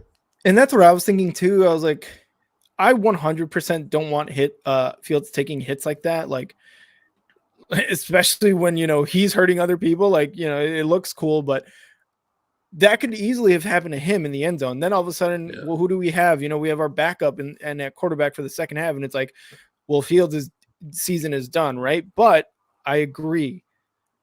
When you have someone who's dynamic like this and you don't have the talent around him, wide receiver wise, offensive wise, he's got to prove. And again, he's in his prove it year for this new front office of the Bears. Like, once you get the talent around him, he's going to take less hits because he's going to have a better pocket, better wide receivers to throw to, just a better offensive line in general. So he's kind of proving, hey, I'm going to be a Lamar Jackson type. I'm going to be a quarterback that makes a huge difference on this team. And if he's got to do it like that this year, cool. But like you said, I want him taking way less hits later in his career for sure. Yep. Could not agree more, but I don't know. Just get talent around, and there's going to be some games where he's got to use it. Got to use the physicality, and that's okay. Yep. CP, you don't want Fields taking those hits on a consistent basis. To be honest, they'll catch up to you over time, shorten your career 100%. John, I agree. Look at Russell Wilson. He used to run a lot. Cam Newton too. Teams take advantage of it while QBs are still young before they make them throw first. Quarterback. CP, Vic switched it up towards the end of his career. Yeah, that's true. He knew those hits weren't worth it. And then Cam Newton is ruined now 100%. Here's a question from John. Do the Lions replace Goff next season? Do you guys have him for another year? Or? So we have 2 more years of Goff. 2 more years of Goff. Okay. And it's on a big contract. So I think there's There's a lot of ways to play it. One of the ways is trading him. Mm-hmm. If they go get their quarterback in the draft and they want to trade him, figure out how to move him. But yeah, I don't know. It's kind of a tough situation. I think if they have their quarterback that they like in the draft and they can take him, they'll do it. Like it's definitely a position they're looking to upgrade, but they're not going to force it, I would say. Okay. And I think it could only come through draft. They're not going to trade for a quarterback who's better. I have heard rumors of Lamar Jackson being interested in coming to Detroit, which I think would be kind of fun. Yeah. Wow. We were apparently on a short list of teams that he would take a trade to, which when have the Lions ever been on any short list? I was going to say. But apparently we were. You don't, when you hear short list, you never think Detroit or like a Carolina or an Atlanta. You're like, no, none of those teams have ever been on a short I don't think list. an MVP has ever wanted to come to Detroit. And supposedly he might. So that would be I would really support that. I don't know what we'd have to do to get true. Him. Maybe if we pick him up as a free agent, I'm 100% in on that. But yeah. CP Goff has actually been a pretty serviceable QB. Unless you draft a QB, keep him for now. Yeah, 2 more seasons of him. And like I think we talked about earlier, right? Like possibly going to draft one this draft coming up in the off season. Is there like anyone you're looking at though? Like I know you mentioned Bryce Young not being more on the smaller side, not necessarily like 1-1, but is there any other quarterback in the college draft? Yes, I like Bryce Young. I think he's the guy I would want most. And then there's the other guy is CJ Stroud, this Ohio State quarterback. Ohio State, yeah. A little bit bigger, like great passer. But doesn't have like a cannon arm, but has shown he's incredibly accurate. So he would be interesting. And then there's this guy at Kentucky, Will Levis, who I think people are hoping he can be like the Josh Allen comp because he's huge and he can run. Yeah. I don't know if I see that. I think the comp is taking people there. Gotcha. But yeah, I mean, like John is saying, right? Get some talent. I think the biggest thing right now is even with like Goff, I think you get him some talent. He's going to be even better than he has been this year, like for sure. And then John goes, sign Lamar and keep Goff as a backup. Be a lot of money at QB, but that would be so much money. Yeah, I don't know. The other thing I think is the defensive prospects at the top of the draft. I think they're going to want one of them. And if they can build this defense out a little bit, Goff is good enough to win. I mean, he should. He's been to a Super Bowl. It's not like Goff is like I think he's a top half quarterback, probably right around there. Yeah, I would agree with that. I mean, he's not going to carry you. No, and like when we were going through like our whole quarterback thing, like if the Bears hadn't drafted Justin Fields and we went into last season with Andy Dalton and Nick Foles and whoever else, I'd be like, why didn't we make a play at Jared Goff or something like that, right? It's way better than an Andy Dalton and a Nick Foles, right? So I would have 100% wanted Jared Goff like that. John's got a question. Do you guys see Aaron Rodgers requesting a trade this offseason? Not with the way he's played and not with the contract.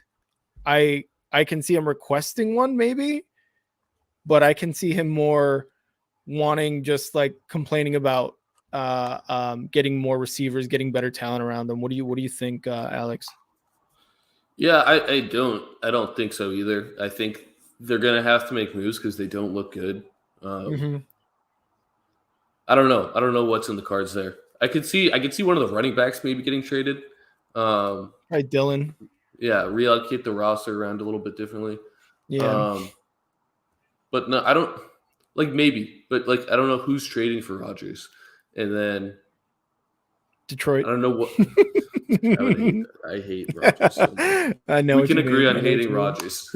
I think so. Yeah, I think so. Yeah, but I don't know. He kind of put himself in a weird position, I think. He did. Yeah, they failed to get him weapons. Yeah, because he wanted a huge contract too. So it was a trade-off. And that was the one thing, like, you knew if Rodgers got the contract that he wanted, Devontae Adams there's no way they're going to pay Devontae Adams. Green Bay doesn't really pay people like that.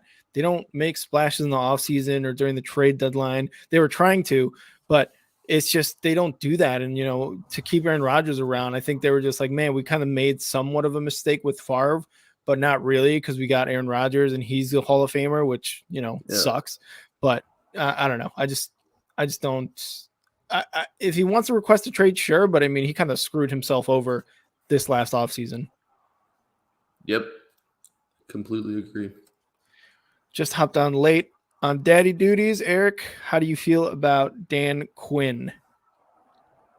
Alex, how do you feel about Dan Quinn? Because he is he's the offensive coordinator, I believe, on the Cowboys, if I'm not mistaken. Defensive coordinator, just looked or defensive coordinator. I mean, I think Dan Quinn. He used to be a head coach, or no? He's always been maybe? He's been a defensive coordinator for I think his entire career. Would you, because Dan Campbell's more of an offensive guy, right? He's the offensive guy. Yeah. Would you want a Dan Quinn if Dan Campbell doesn't work out? Because I think he's definitely gonna get a coaching job after the season. Yeah, I mean, I'd be interested. So I think he did take the Falcons to the Super Bowl. Oh, that's right. He was the head coach. Yeah, he was their head coach. Then. He was. Yep, he used to coach for the Falcons, John. Yep. Yeah, I mean, he'd be interesting. I think he's a good coach. I'm just fully in on Dan Campbell right now. So until something happens, well, if nothing happens, yeah, that's true. He should be the next head coach for the Lions if they want to take the. Eric, I think it's a good call. Yeah. Like, I totally see where you're coming from. It'll be interesting. I think like the issue is I don't think the Lions are going to have a new coach next year. I think it's Dan Campbell's team again. So if he wants to get a head coaching job somewhere, I don't think it will be Detroit this offseason. There's obviously a chance. I mean, we've all seen how they've played, so it's not out of the cards. But play competitive, just a few pieces away. Yeah, I think so. But it's about changing that because they've been a few plays away for a while now, and that theme needs to start being we made the few plays, that's true. That's the big shift we're waiting on, really. And last week there was some of that. There was some of that last week. We'll see what happens today. Eric disagrees. He does not think Dan Campbell is a good coach. And I mean, you look at the record, and that's I feel like that's just the biggest thing. Like that's the biggest reason why nobody thinks he's a good coach, right? But like how you were saying about his like offensive play calling, how he took over play calling last season. They've gotten a little bit better. I don't know. I don't know. I think they should take but wait, actually question, have the Lions ever fired a coach mid-season? At least in your Patricia was one of them. Okay. Yeah. Okay. Patricia. Yeah, I think just Patricia because Caldwell and was end of the season. Yeah, Marinelli and them were in the end of the season too. They need to invest in defense. Hawkinson trade made no sense. Okay, one thing I'll say about Hawkinson, because I think a lot of people thought it made no sense. If I were to tell you Hawkinson had pretty much identical stats to Eric Ebron in Detroit on the same amount of games, really? Would you be surprised? Wow. Probably averaged 50 yards a game. So he's a good player, no doubt. But this is a guy who's going to get a big contract, and he wasn't doing enough. And he would disappear some games, He had that 180-yard game, which was incredible. That's right. You see why he has that potential, but then he wouldn't be there a lot of games, and it was tough. That's true. And he made a splash his first game with the Vikings too, but I mean Hawkinson is what, in his second or third year? Fourth year, I think. Fourth year, okay. And he's always been a name I've always seen kind of on the on the I guess top half of tight ends, but never a name that pops out for doing something crazy other than that 180-yard game, touchdown scoring a few times. But he's always been just a guy who has all the potential but hasn't really lived up to it, Exactly. And you see it in plays. You see why this guy could be one of the top 10 ends. Just doesn't do it enough. And that's just how it is. He does not do it enough. I don't like we traded him to a division opponent because we'll have a huge game against the Lions. I'm sure he'll have a huge game. Insane. Yeah. But at the same time, I'm you can go have this guy. And if you want to spend your salary cap on TJ Hawkinson, I'm not actually worried about that. because he's going to give you 50 yards a game, and you're going to pay him $20 million a year if you want to get him on an extension. True. So I don't know. The skill does not match the production, and I think that's a dangerous player to have. But it's also dangerous in the other way. to have to play against them. Yeah, you don't want to play against them either. Because that potential's there too, right? Yeah. It's oh, a God. little bit of both. So 10-10 on halftime. Eric, at the end of the day, the Lions will always be the Lions. It's changing. It's changing. Oh, man. It's crazy, though, how, like, the Bears have, sucked for the last couple of years, and now it's kind of like the tides are turning for them, too. The Lions' tides are turning, and the Packers are, like, on a spiral downward, And they're in trouble, too. Yeah, and it's this season only, like, really, right? Because you have Aaron Rodgers coming off an MVP year last year. But tides are changing in the NFC North. Who knows? It might be Lions and Bears dominating the rest of this decade in the NFC North. We'll see. That would be that competition would be really cool to see. But, obviously I want the Bears to win every NFC North division title from here on out. Of course. As you should. As you should. Jesus. Justin Fields, 69 yards rushing. Love it. And a touchdown. And they're big yards, too. And, like, yeah, he's escaped probably, like, 4 sacks already today. He really has, yeah. It's just, like, it's more yards than you think. Vikings will falter after this year. Yeah, I don't know. I wonder if they look to make a change at quarterback if they don't have a good playoff run. Okay. I don't know if that's like, because you got Justin Jefferson there. You got, Cousins playing out of his mind. Darius Smith. Yeah, Smith. He has been killing it. He's a monster. He really is. What was I going to say? Dalvin Cook. You still have Dalvin Cook. And, when you got Kirk Cousins putting on the chains post game, I don't know. He looks like he's having a lot of fun, and looks like he's not gonna really falter that much, at least in my opinion. Yeah, I think they're a good team, but it's about winning the big games now. I mean, that's what they're looking to do. Yeah. See, Jose yep, he agrees with us. No, they won't. They're winning the division, 100% winning the division this year. I think Kyle from Only Football called it. I still had the Packers winning, just because I was like, Aaron Rodgers is still Aaron Rodgers, MVP season. But yeah, the Vikings are showing that they're actually very, very good this year.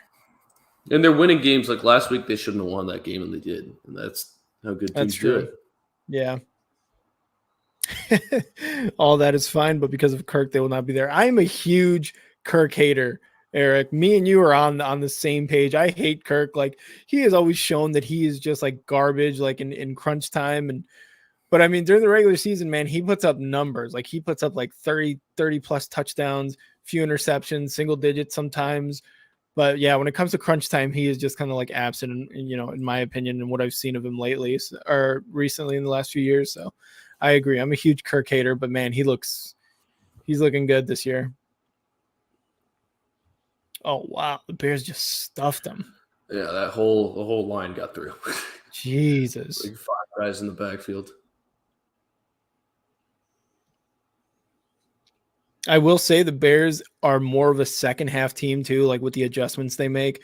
Just what I've seen in the season so far, like they always make the adjustments in the second half. I'm hoping it's the same. Hopefully it's just a better team effort, or at least a better defensive effort from this Bears team in the second half. Yep. The Lions have been the opposite this year. Bad coming out of half, which is a bad sign. Like, that's not a good thing at all. Blow a lot of leads. All right, I'm done with my coffee. I'm going to put my white Bears jersey on now. Good call waiting.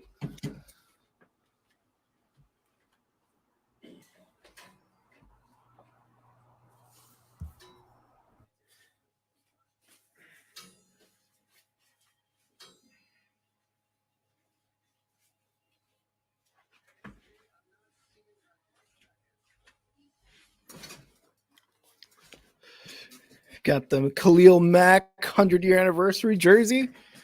Oh, love it, love it, love it. You know what I think I'm going to do is, since I'm behind, I think what I'm actually going to do is put the Bears game.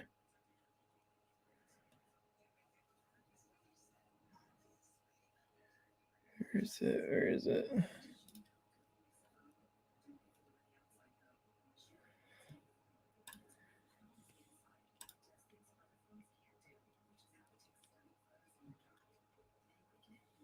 Here we go. That's better.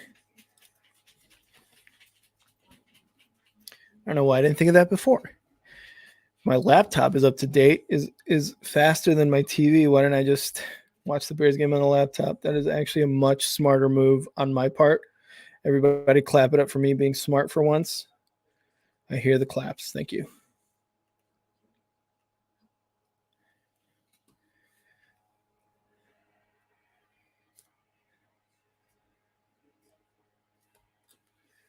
Mute the TV. Put up the Bears game here. All right, we're good.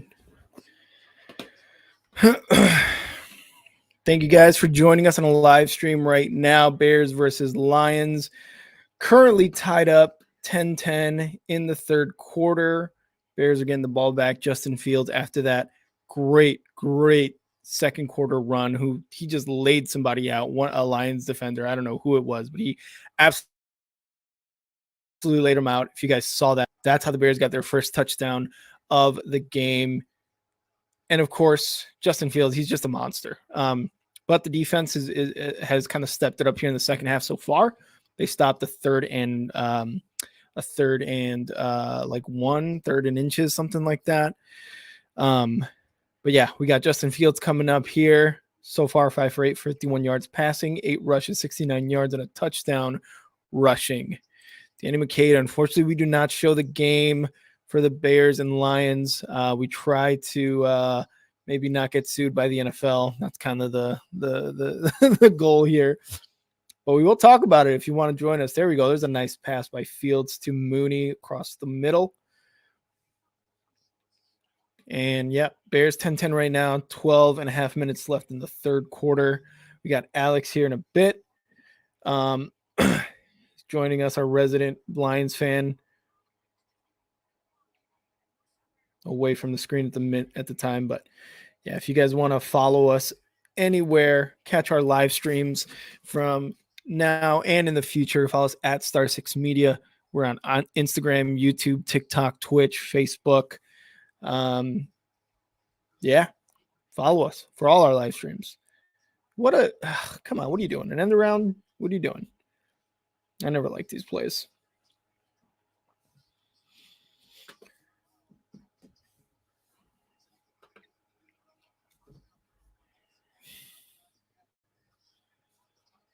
If you guys want to join us, I'm going to put the link here in the comments so you guys can join us from wherever you guys are watching. There we go. There we go, Herbert. There we go. Where's that Monty? That's Monty.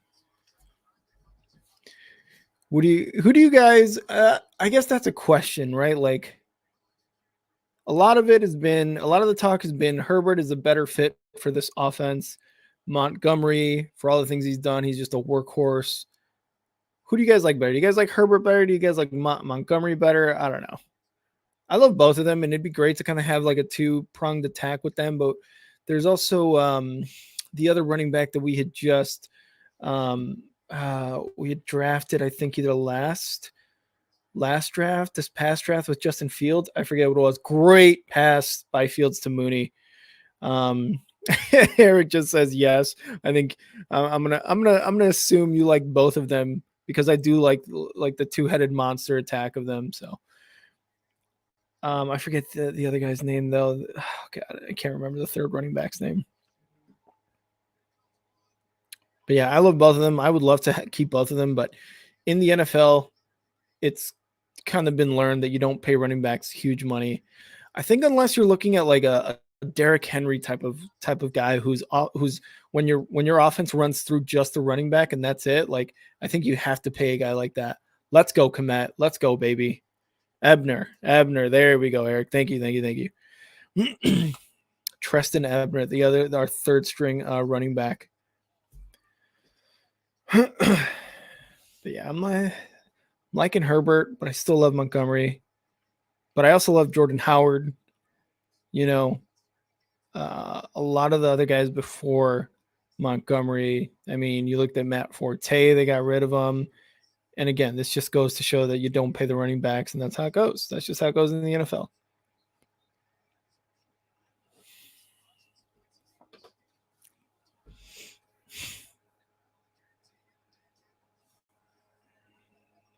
Aiden Hutchinson is such a monster for the Lions.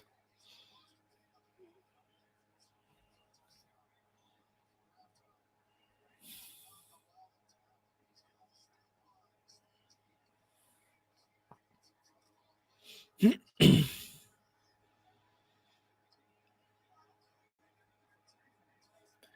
we go, 3rd and 1.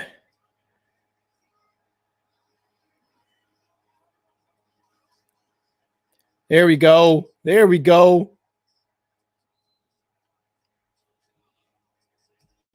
Pet is probably the best of the worst wide receiving core that we have.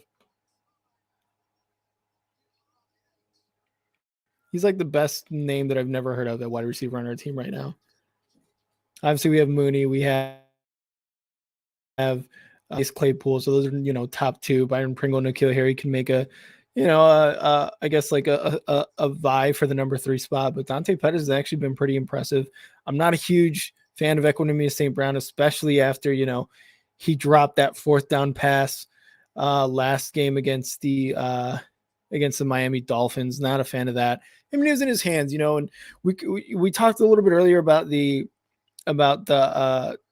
talent around Justin Fields. Like, if that was Mooney, if that was, Chase Claypool in that situation, kind of, just sitting there waiting for that pass, they would have caught it 100%. Like, it would have not been an issue at all. That would have been a catch. Good run for the first down there.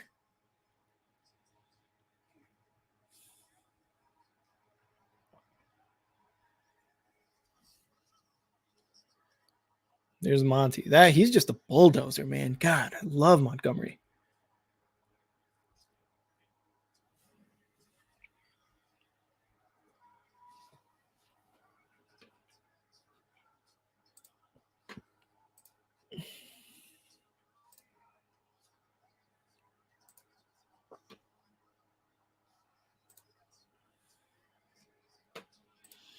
All right, here we go.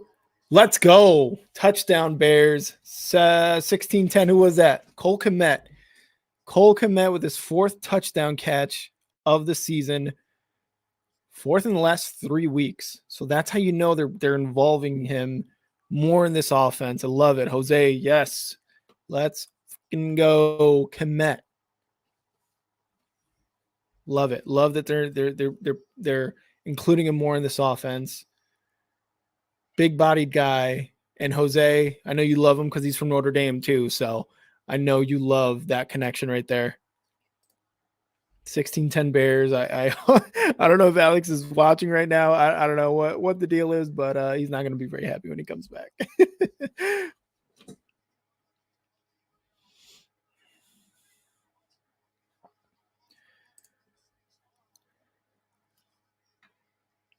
call it 17-10 right here. 17-10 Bears. Let's go. Bear down, baby. Let's go. Gonna edit this to make it 17. 3rd quarter. Few minutes left. 7.5 minutes left. Bears leading 17-10. Everybody, when Alex gets back, give him shit in the comments, please, so I can post them in his face.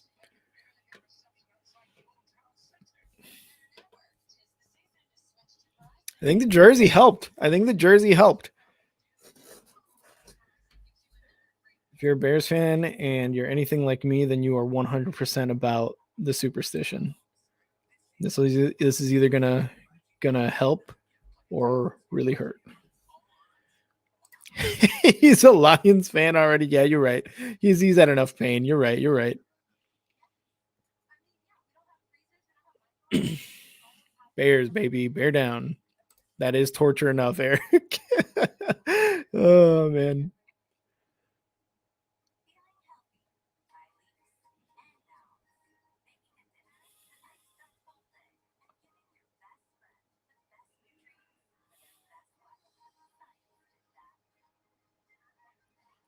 Bears currently up 17-10. Cole Kmet, Justin Fields have scored for the Bears with a Cairo Santos field goal. I don't remember the tight end for the Lions who scored, but also a Michael Badgley, former Bear, for a game field goal, put the Lions up to 10. Thank you guys for joining us again for this Bears Lions live stream. Presented by Star 6 Media, brought to you by Big League Chicago. So if you guys are catching this live stream, we're going to do another one tomorrow, breaking down the Bears game, talking about the Hawks, the Bulls. And I think, if you've tuned in before to Big League Chicago on Monday, 4 stars of the week. And I think Justin Fields might make it again on the 4 stars of the week, maybe with Cole Kmet, we'll see.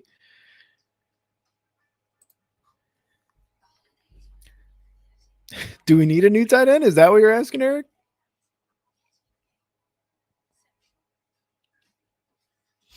I don't know. I'm liking Cole Kmet. I know Jack isn't sold in 4 touchdowns in 3 weeks. That's becoming a legitimate, threat in the end zone for the Bears right now. He's becoming kind of like Jimmy Graham was the last 2 years-ish that we had him. Like a Jimmy Graham, just kind of go up and get it type. I mean, he threw that ball high, so nobody else can get him. Oh, I see what you're saying. Since everyone talks smack about him. Yeah, exactly, right? Like a lot of people. I'm not going to lie. Cole Kmet, for me, in the beginning, I loved, like when they drafted him, I loved him because kind of like Jose likes him from Notre Dame. I loved him from Notre Dame too. Big guy, and we needed a young tight end because all the other ones we had were just not working out. And yeah, Jose, you're right. We talked smack about him for a good reason because it took him almost a year to score a touchdown, maybe over a season, something like that, in his first 2 years. And his freshman year. His rookie year was like, well, we got to let him learn the system. Obviously, we have not much talent around him. The quarterbacks passing to him were Trubisky, I think, for a year, and like Andy Dalton and things like that. Weren't really getting him involved in the play calling with Nagy. So it was for good reason. We were talking shit about him. He obviously was targeted very minimally throughout the offensive scheme. But now you're starting to see with Getsy getting more comfortable with Fields and the way that they're using this offense and Fields' skills, that he's going to become a real threat. There's a tight end we're waiting for. That's 100% correct in my opinion now. Like I'm 100% ready to kind of call Kmet the guy that we've been waiting for as far as a tight end. We got Alex back. Yo, Alex, 17-10 Bears right now. Did you see the score there with Kmet? Mm-hmm. This is not good. Not good. Well, we need a drive here. That's just a fact. Yeah, you guys just got a first down. Yeah. And Jared Goff, 12 for 16, 129 yards, a touchdown so far. Doing pretty well, He's kind of carving up the secondary from the Bears, so if he just keeps doing that. So bad. I don't like the second half start with a 3-and-out, and then you get scored on. Yeah, that's true. You lose that whole advantage of. That's true. But it's kind of waiting on a big play here, for either team. I feel like we haven't had anything big happen yet. Yeah, the Justin Fields laying out a Lions defender. I think that would probably be the biggest play of the game so far. Yep. All right, 2nd and 10 for the Lions here. Oh, that was so close. I know. That was almost horrible for the Lions. Am I on the same now with you? No, you're still a little behind. You're like maybe a play behind right now. Oh, okay. Because I switched over. Like one of the things that I was saying while you were gone, like I switched over because I figured I was like, well, if NFL Red Zone is way ahead of the TV, then I'm just gonna switch the Bears game to my laptop, watch Red Zone on the TV, and I think I'm a little bit ahead now from where I was. Well, that's good at least. Yeah. Third down. I'm 3rd and 19 right now. 4:56 left in the third. Am I anywhere close to where you're at? You're a play behind. Oh, okay. Oh Yeah. my God, Jared Goff running for his life. Yeah, he almost made something happen there, He did. It was close. He can move somewhat. Like that's about as much as he can move, really. When he's forced to, right? Like Yeah. when he's like, oh shit. That's about the extent of his scrambling ability. Trevin Gibson, kind of a low key, at least for the Bears, a really low key defensive lineman for the Bears. He's made some impact here in some games this year, and I don't know. Like I think he's been with the Bears for 2 or 3 seasons now, not including this one, and he's done his job. He's done really well. Yep. You guys look like you just have a lot of good players out there. Like I feel like with the Lions sometimes there's just holes, like such obvious holes. Yeah. I don't really feel that way with the Bears for whatever reason. I mean, I would disagree on the defense, but it sucks, right? Because like I feel like as an outsider, you look at it like you said, right? And you're like, wow, there's some good players there, but it's always better to have you can rely on to make a disruption in the play instead of like, oh, who's going to do it today, right? For the Bears, or who's going to do it today for my team. That's why when we had Khalil Mack and we had Robert Quinn last year, kind of doing that for the Bears, it was always like, oh, here we go. Like someone's going to do something crazy right now. And instead of just waiting to see who it is, will Trevin Gibson step it up? Will this person step it up? It's always great to have a guy you can lean on to make the rest of the guys so much better. Exactly. Be right back. 1 sec.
All right.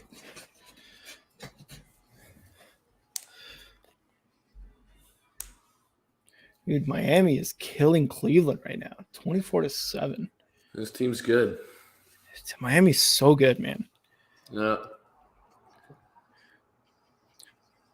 You think it's more of like the kind of like the addition of Tyreek Hill and Jalen Waddle being who, the type of wide receiver he is, or do you think like Tua actually made a huge difference?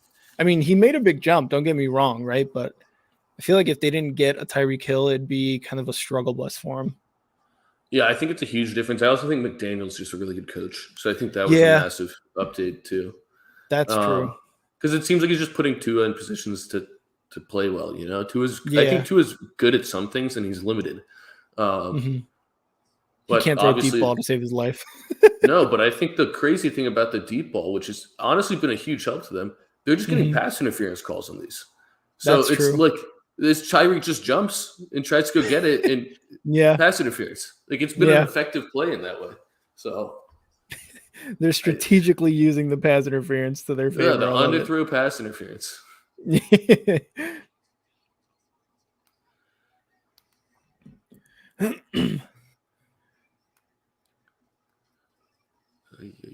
This is not looking good for the Oh Lions my here. God.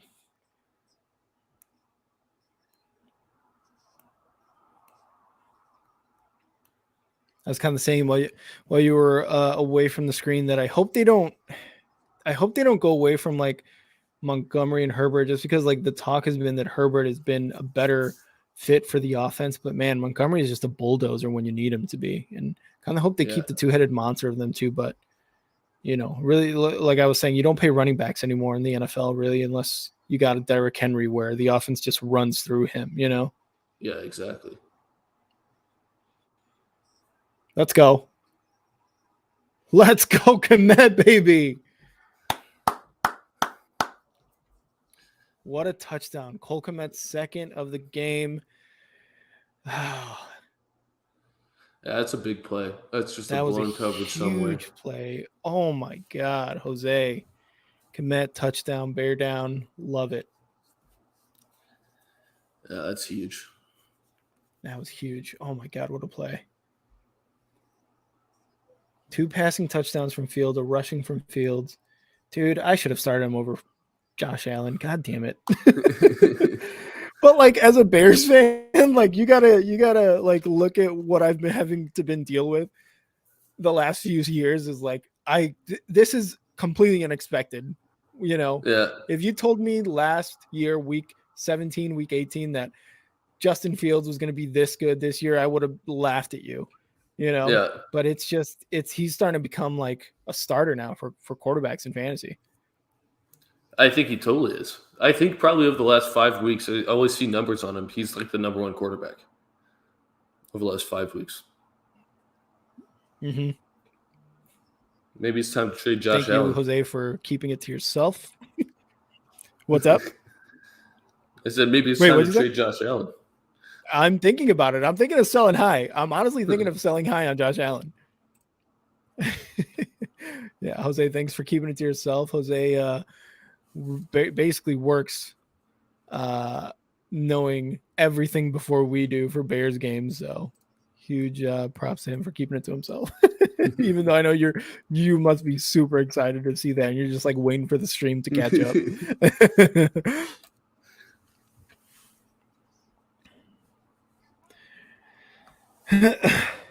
I will say this, one of the things I hate to do is like just to cheer when there's an opposing fan of the team we're playing against. So I try not to get too crazy. If this was just me outside of the stream, I would be going absolutely mental, Alex. I just want you could go crazy. Do not worry. I know. I can't do it because there was one time I was watching a Bears Saints game, and one of my buddies was a Saints fan, and he went crazy for like, and this is when the Saints still had Drew Brees and they were still kind of decent, and they killed the Bears that game, and he was just kept cheering in my face, and I'm just like, oh my God, I'm gonna turn this game off right now if you don't shut the hell up. So I just I don't want to go crazy. Yeah, fair enough. That was an exciting play, though. It was definitely a good play. I was like, I don't want anyone to feel the way I felt that day against the Saints.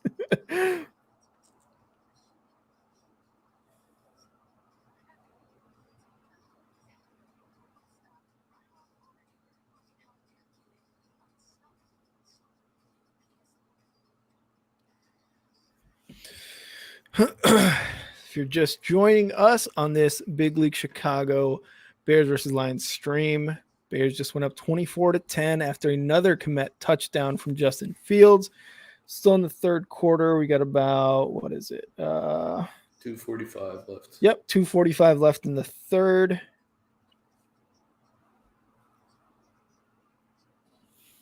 And I'm actually going to see if Kmet's available in my league.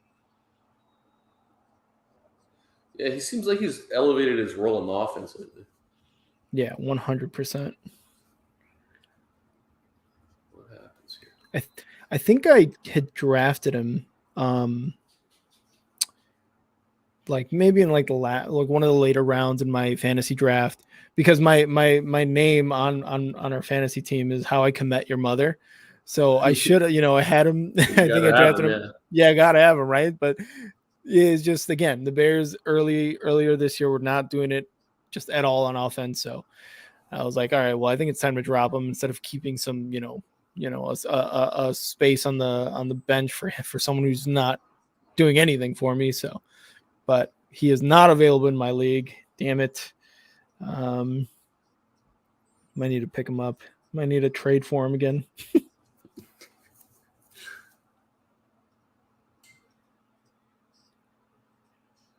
Oh, Jalen Johnson going for the strip there, the punch.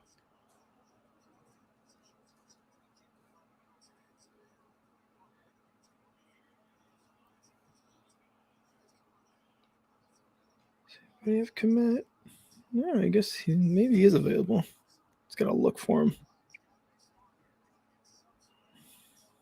Oh no, yep. Someone's got him. He's got 23 points right now. Jesus Christ.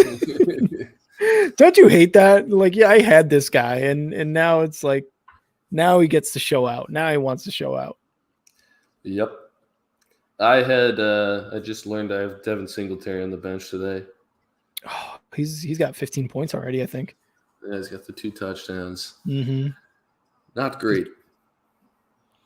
Yeah, like I said, I have Justin Fields on my bench.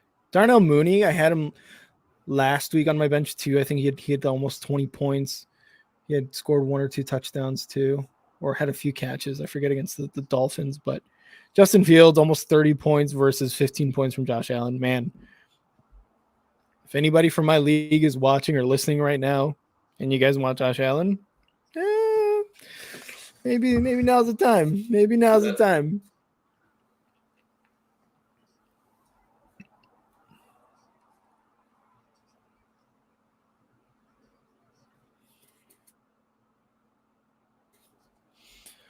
I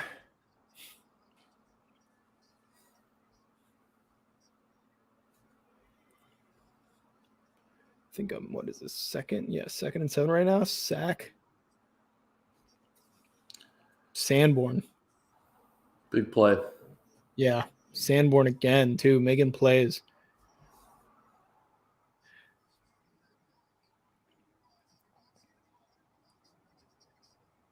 See, and this is one of the reasons, like, I didn't really mind the Roquan Smith trade. I know, Eric, if you're in the comments right now watching, you're going to disagree, but I didn't mind it because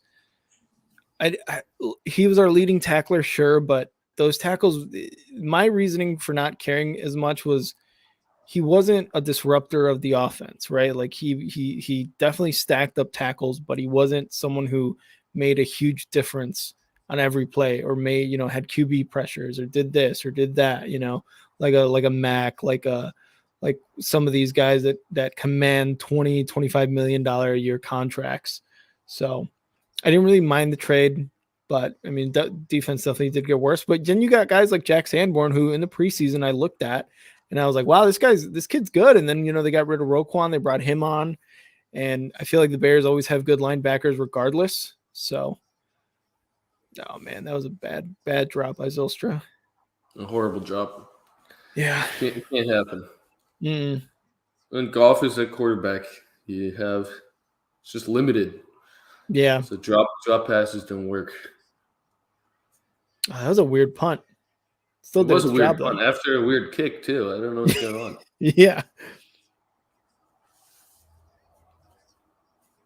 Do you guys have a lot of money for the offseason at all? Like, so yeah, the Bears... we're going to. We get a lot of like I was talking about earlier with Patricia. A lot of the Patricia money goes off, so like we won't have Trey Flowers under the contracts anymore. Oh, okay. So there's a lot of people, and like we paid Romeo Okwara like 2 years ago, like big D-end money, and hasn't played this year, and it doesn't really, like, they don't post about him. There's no updates on him. It's unclear whether he's going to play. I don't know what's going on. Yeah. So they're going to have a lot of money, and then I don't know. We'll see there's a lot of holes on the defense. They didn't really do anything this offseason in terms of free agents. Mm-hmm. But in theory, they should have a big offseason with a lot of draft picks, because we have 2 second-rounders, 2 first-rounders, and they should be pretty good, especially with the Rams looking questionable because we have their first. Yeah, that's true. Damn, you guys are going to get a really good first-round draft pick from the Rams then. Yeah. I would say, I mean, like you were saying, they're looking bad this year. Maybe like a top 15, 16 pick, Something Yeah, like that would be great. If we can get something around there, I think we'd be very happy with that. And like we said earlier, dude, like the Bears are gonna have a lot of money to spend. They have a lot of picks, dude. Bears and Lions gonna go. I like head. other than the Packers, I like the direction of this division. Really, I think Minnesota's there, and I think Bears and Lions are like right there, and because the free agency will be interesting. We have a ton of holes, obviously. Like our defense, Yeah. we need a linebacker. That'd be great. Yeah. Rodrigo isn't doing it for you. Rodrigo's great. He's actually been fantastic. He's been a starter all year, but we need more there. Yeah. Just defense in general. We need defenders. Mm-hmm. I do like the direction of the North though, because like they're easily probably one of the. I mean, outside of the Vikings, they're probably one of the worst divisions in football. But I think in the next couple of years, it could be like an NFC East, AFC East type of division where it's just like, wow, there's just competition up and down the division, which is like, I think good for football, bad for us as a Bears and Lions fans. But you never know, right? Like with the expanded playoffs too, you never know. Anything could happen, I think. Exactly. And it's like all these new regimes, right? Like the Lions have a new, like obviously Dan Campbell, Brad Holmes in the front office. Bears have a similar setup, I think, changing the guard, and then I think the Vikings changed coaches too.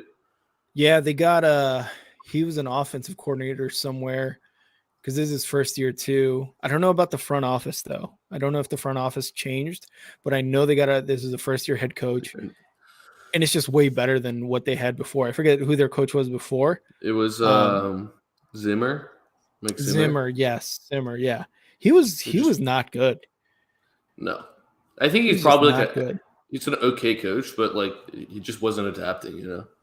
Yeah. Yeah. He didn't like Cousins, even though Cousins did have some good years for him. He just didn't like that they had him, I guess. No, he just wanted to run the ball. Yeah, exactly. He's like, I got Dalvin Cook. I'm just gonna run the ball all day. And don't get me wrong, when I had Dalvin Cook, that was great. I loved it. but now that you have Justin Jefferson, why not? Exactly. You can air it out. Montgomery is running hard today. He is he's getting extra yards every time he gets touched. Oh yeah, and this is one of the reasons that I really don't want them to get rid of Montgomery, because Montgomery is that guy that no matter if he gets stuffed at the line, he's still gonna grind out 2-3 yards even after getting touched. Like that's just been his thing, his game since he's been on the Bears. Yep. He always gets that extra yard or two to make it a first down or to make it a closer third down, something like that. But I don't know. Herbert's looking good too on this Bears team. I just love Montgomery. Iowa, I think he came from Iowa State too, ISU. Yeah. I think it's good to have both of them. Keep them fresh, and it's a change of pace. Yeah, 100%. Just the Bears just camouflaging there in the end zone. Yeah, I was wondering what's going on there. And how much he's just going to be there. Yeah.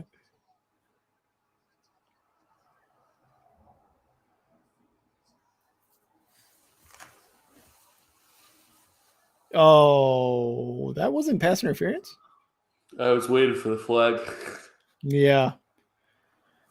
Another good play by Fields. I mean, he's just putting players in a position to make plays.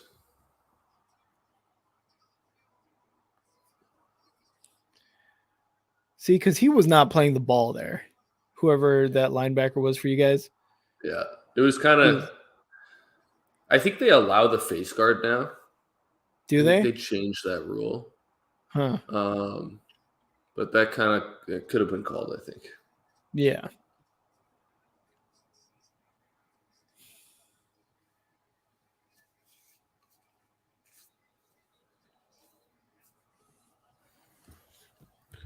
All right, well, this has to be a touchdown here. Oh, flag. What was the flag for? I think they called a hold. Oh, okay.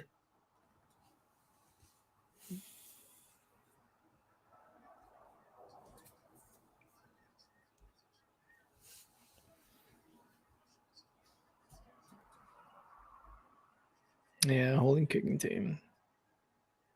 Dude, penalties are killing us this game. Jesus.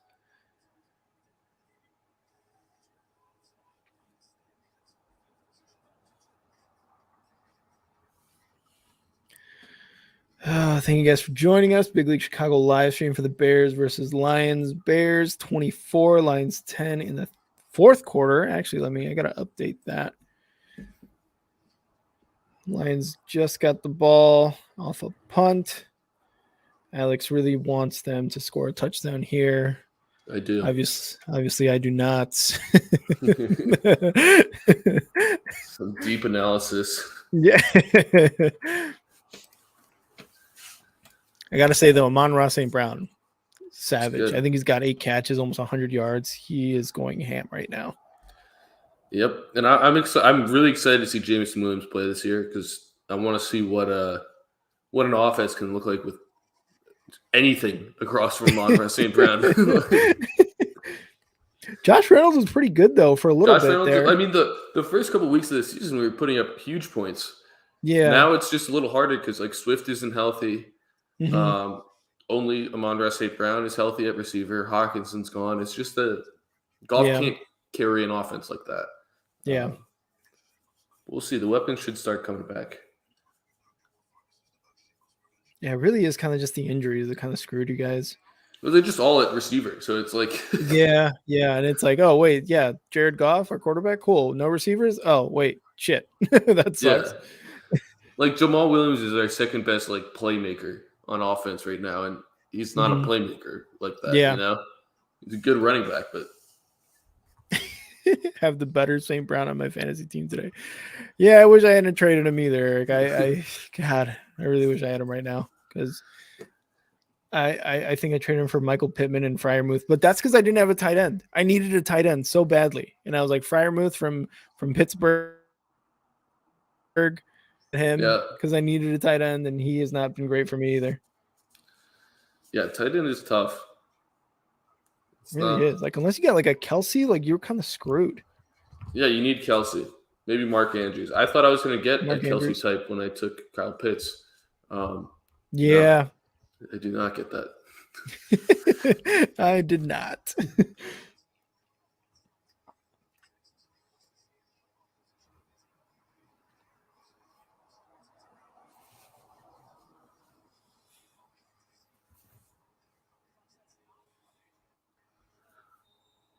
No, what happened? What happened?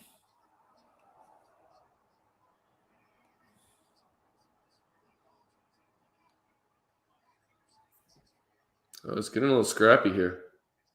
Oh, Panay versus Eddie Jackson. I don't know if that's a fight Eddie Jackson wants. I don't think so either. Wow, Jared Goff. Wow, nice. Oh, I don't like that. That's actually not. Yeah, I don't like that. Doing that to Jared Goff like that. Yeah, it's not cool. Yeah, I think that was Kyler Gordon. Yeah. Yeah. What a play by Goff, though. Yeah, that was he avoiding the sack and. Oh yeah, that is. Is it Jackson or is that Gordon? I think it was Gordon going up against Sewell. I actually don't think it's a late hit either. Really? I'm looking at it again. He punches him. Mm-hmm. I don't think so. Oh, okay. They're calling it. It just, yeah, off the just kind of seeing it in real time, it was kind of like, oh yeah, that's definitely a penalty, but yeah, maybe not. And also, Gordon's a rookie, so they're probably not gonna give him. They'll probably give him the flag. Just be like, hey, bro, don't. You're a rookie. Don't be doing that shit. Exactly. And it's a QB. They love a good QB protection. Oh, yeah. I would agree. I don't think that is a – he was trying to punch the ball out. He was just trying to make a play. I think Goff just kind of tripped. Goff is talking a little bit of shit now. Oh, yeah. Let's see what he can do. Yeah. I mean, they have to live time. It just had to be called. It looked like at least. Yeah. I think, but I mean, I gotta agree though with the personal foul because even then you're still trying to protect the quarterback, and when something like that happens, like you don't want Goff to get a concussion falling or tripping off that guy off a punch because he was already going out of bounds. Yeah. So I could see why the penalty stood. Yeah, I could see that. Jesus, 66 yards on 6 penalties for the Bears. My God. Yeah, Lions definitely need to take advantage of this. It has to be a touchdown here. Yeah.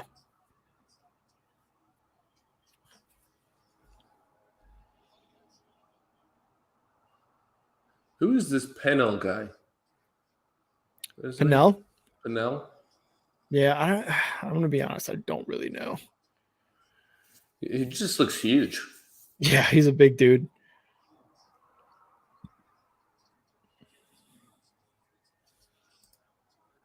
That penalty was soft, Eric. Bears they're racking up penalties right now. That was they really a tough are. one. Yeah. Oh, another flag. Oh, that's what you were talking about. Yeah. Okay. What was it now? Did it say? It's a hands to the face.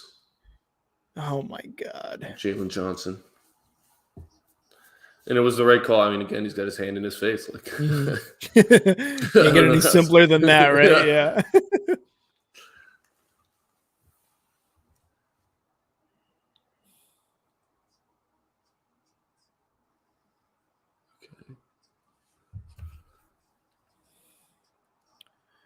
Where was he? Oh, yeah, 100%. Was that St. Brown? Yeah, and they tabletops him too, which is at least he got his money's worth. Oh, yeah. Just a little tabletop, no big deal. It's all right. Yep. Get up. You're an NFL player. You're fine. You have to react if they score, Alex. Don't worry about me being behind. You can react. 100% react if they score. We'll see. I might kind of like letting it go, you know? just waiting for the suffrage to to happen after they already scored.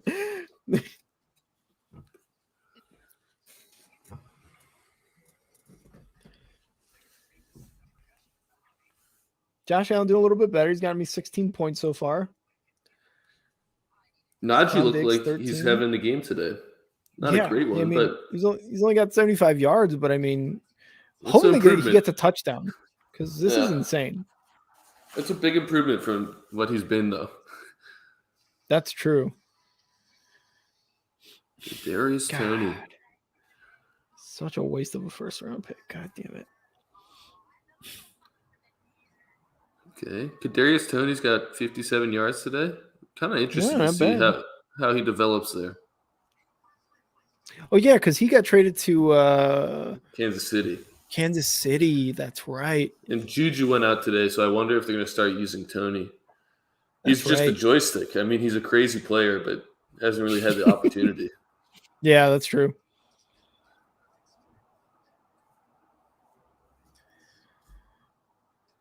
Oof.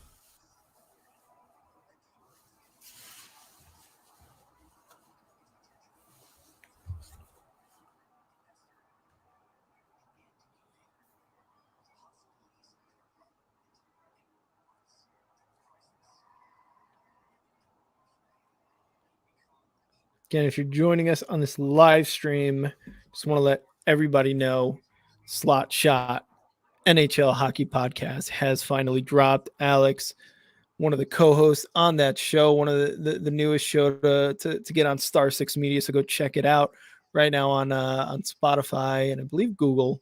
I'm going to try to get it on Apple here soon, but go check it out.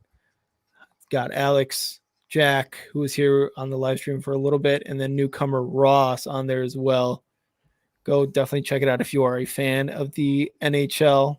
What you guys do? You guys broke down the first episode of the Eastern Conference, correct? Yeah, so we did the Eastern Conference, and we'll start doing some like weekly segments, but we figured we'd just kind of go through the teams, give some predictions before doing the rest.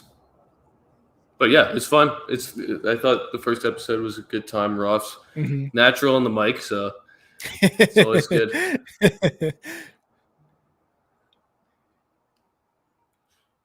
Oh, interception Bears. I think it's coming back. It's coming back though. There's somebody down for the Lions. Oh, really? Yeah, it's a pass interference. I think it might be a Monra. I'm not sure, but somebody I saw a flag. Oh, that's right. Yeah, it is Monra. It is a Monroe? I think it was. He's number 14, right? This other guy. Oh, it's another guy. I wonder how he got hurt so bad. He just got shoved in the Oh, face. God damn it. Holding on the Bears. Maybe Fuck. That was Sanborn who got the interception. It was a really nice play. It was. Yeah, he got up there. Hands to the face. Jalen Johnson with the hands to the face again. Damn it. It's not helping either. It's not like no.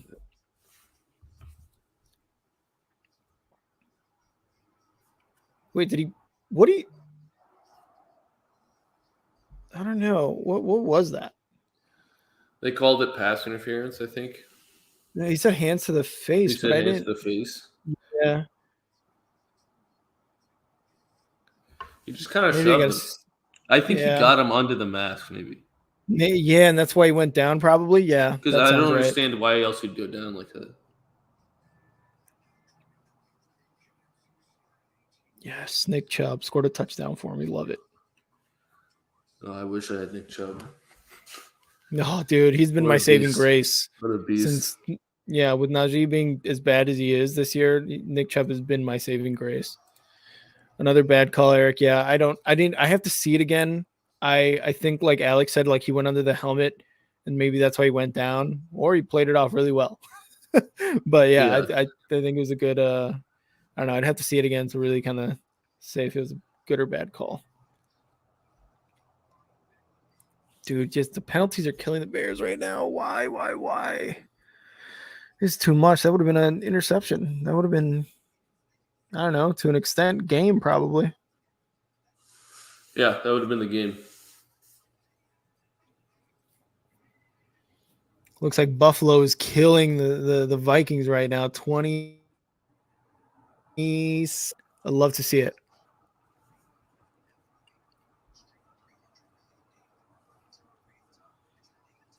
Got the Giants beating the Texans 21. Ooh, did they score? Did they score? Oh, they scored. Texans scored 21-17, actually. Wow. Oh, no. Sorry, 21-10. My bad. They just it showed on Red Zone. He got up to the 10-yard line before he got knocked down. I thought he scored. 21-10 Giants right now against Texans. Denver beating Tennessee 10-7. I know Kyle's happy about that. Yeah, still waiting for Russ to, be Russ, but I guess they had a deep ball today. Yeah, he did.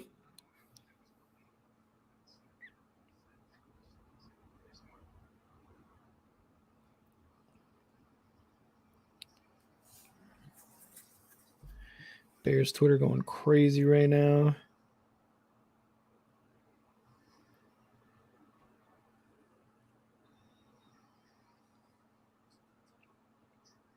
Trinity Benson, that's the guy who's down.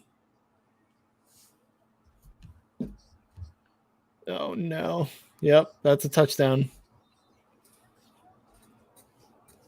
Swift. Untouched. Yeah, my God. There we go. Line's still in it. That was just defense looked absolutely lost on that play. Yep. Just a massive hole. Yeah. Got 24-17 Bears right now after a Swifty touchdown. Time to get Swifty.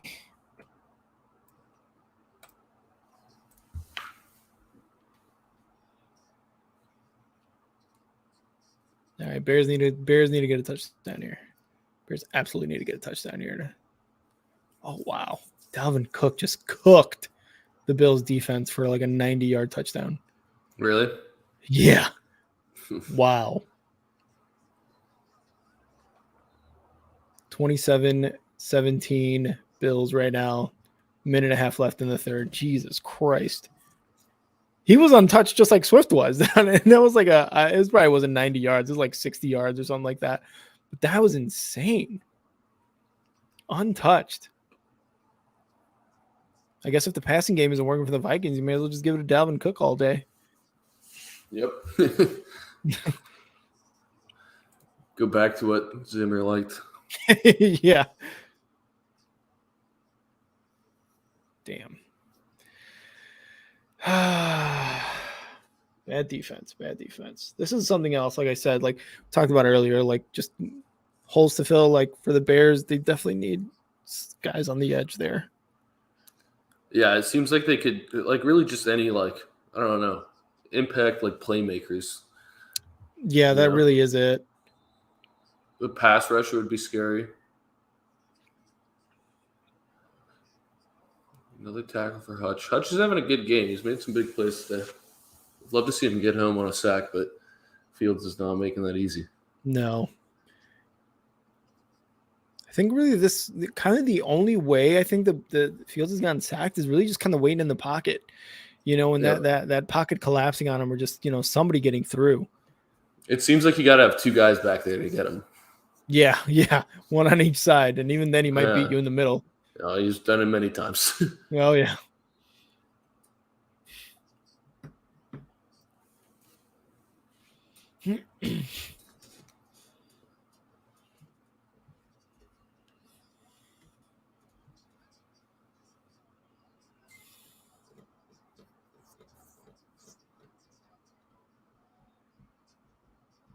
Yeah, that was Schofield there, taking Tevin Jenkins' spot. Although the line has kind of held up pretty nicely for Fields, although, again, he's been doing a lot of the rushing. Oh, go, baby, go. Oh, what's the flag? Please don't be a block in the black. Is it, Alex? You probably know. It is. God damn it. God damn it. This is tough right now. Oh, holding. Jesus Christ.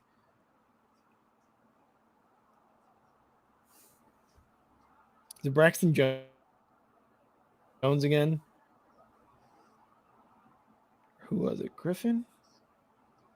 Oh, yeah, 100%. Jesus Christ, dude.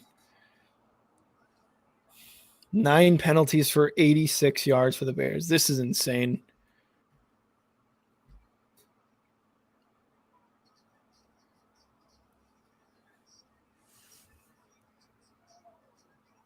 Interception. God damn it.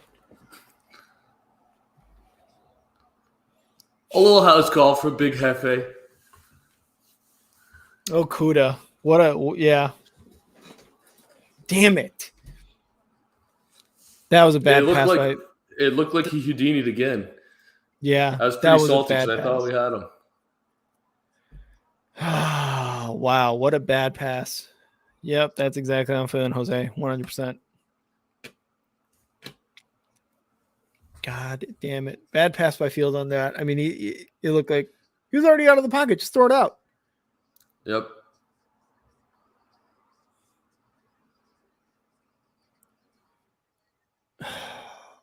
Well, we got a tie game. 24-24 after a pick six from Jeff Okudah from the Lions here. Not fun. Jose, you were right on the over 100%. It started kind of slow. The 3-3 first quarter, and now it did. Now it's starting to pick up here. Damn it. God damn it.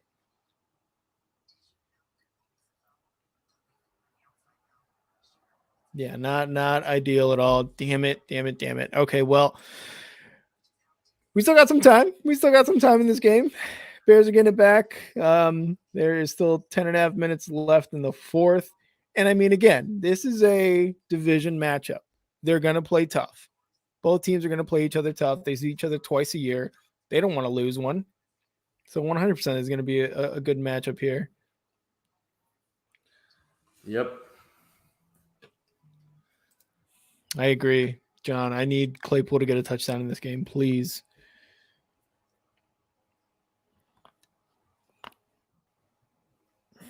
No, man, it was just up. I need Najee or Freiermuth to get a touchdown here.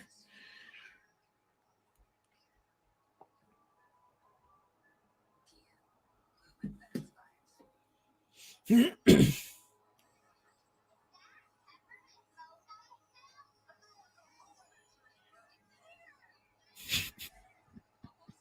don't know how you can contain your excitement like that.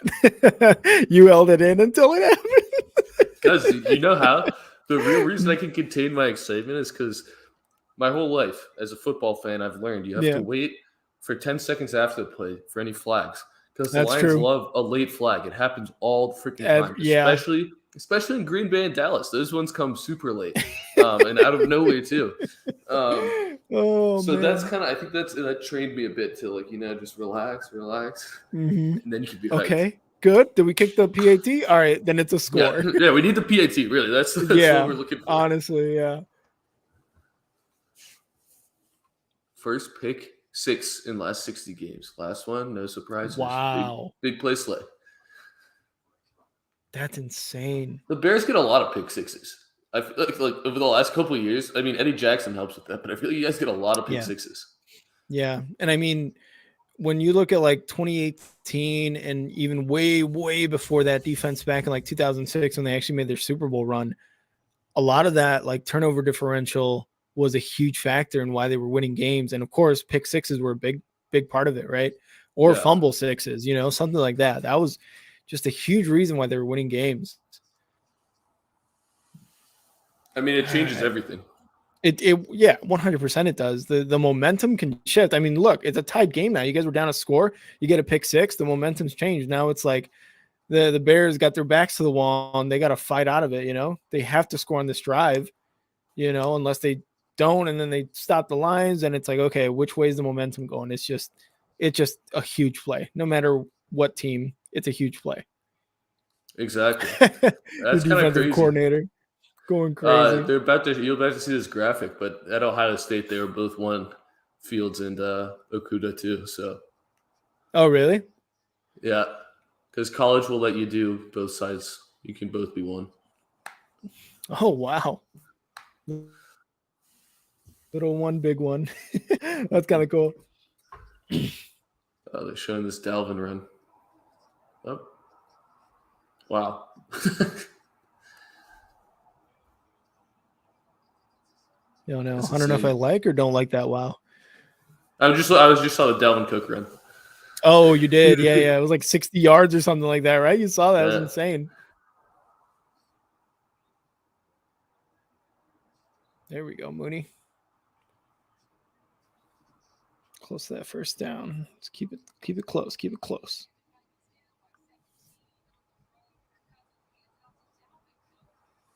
Was that 81 yards? Oh my God. That's insane.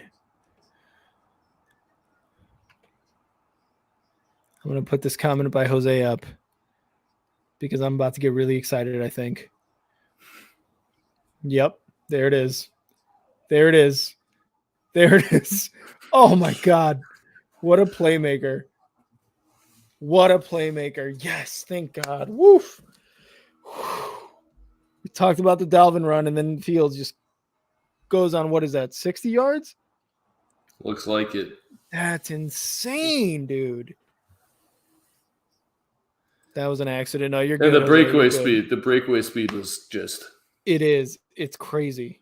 It's got 141 yards, 11 rushes, 2 touchdowns. I knew I should have put him in instead of Josh Allen. God damn it. Fucking Fields, Eric. Yup, 100%. Look at that. Like you got one chasing one too.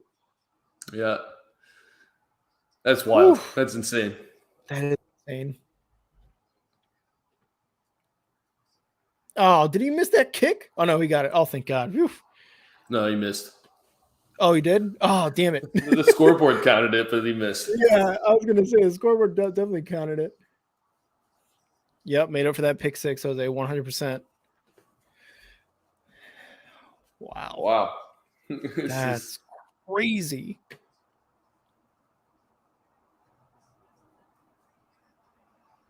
And it was against Okudah, yeah. So we got Bears 30, Lions 24. I feel like that missed PAT is going to come back and bite them in the ass. Well, let's hope not. In the fourth quarter, we've got 9 minutes left in the fourth. Fields has 38.5 points on my bench, and Josh Allen is 18 starting. So That's how my day's going right now. Fields is must start at this point. Yes, I mean, absolutely. if he's gonna rip off anywhere close to this running production, I mean, it's insane. That's 15 points right there. I mean, the last 4 weeks, his minimum has been 23 points. I don't know why I didn't start him. Wow. Josh Allen's a decent reason not to start him.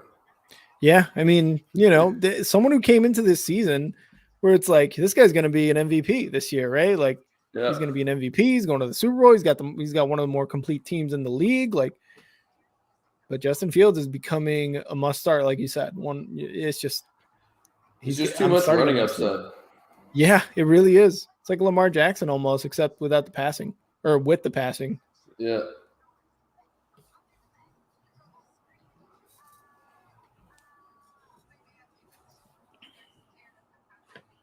So if you're joining us now, thank you for joining Big League Chicago on this live stream of Bears versus Lions. We just had a crazy run by Justin Fields for a touchdown.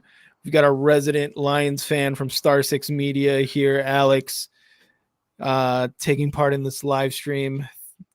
Thank you for coming on. And his divisional matchup, we've been cheering. We've both been mad. We've both been cheering. It's been an up and down game for both of us. So crazy. Far. It's been a crazy game. It's been a good game. John, my fantasy name is Copping of Fields. I love it. That's a good name. I love it. But I mean, a pick 6 for you guys. I mean, that's a nice little boost for the defense. Yeah, I mean, it is a boost for the defense. And now, we didn't get another stop, but we're still only 1 score down now, Mm-hmm. Pick 6 changes so much. Yeah. We'll see. We haven't been on offense for a little bit, I feel like. So. True. Yeah. So you guys are well rested at least, right? Like, you guys are very well rested coming to this next series. Yep. I think we'll see. It's got to be a score here, though. Wow. Brisker. He looks like a player. Brisker, yes, he is. He looks Brisker really good. is so good.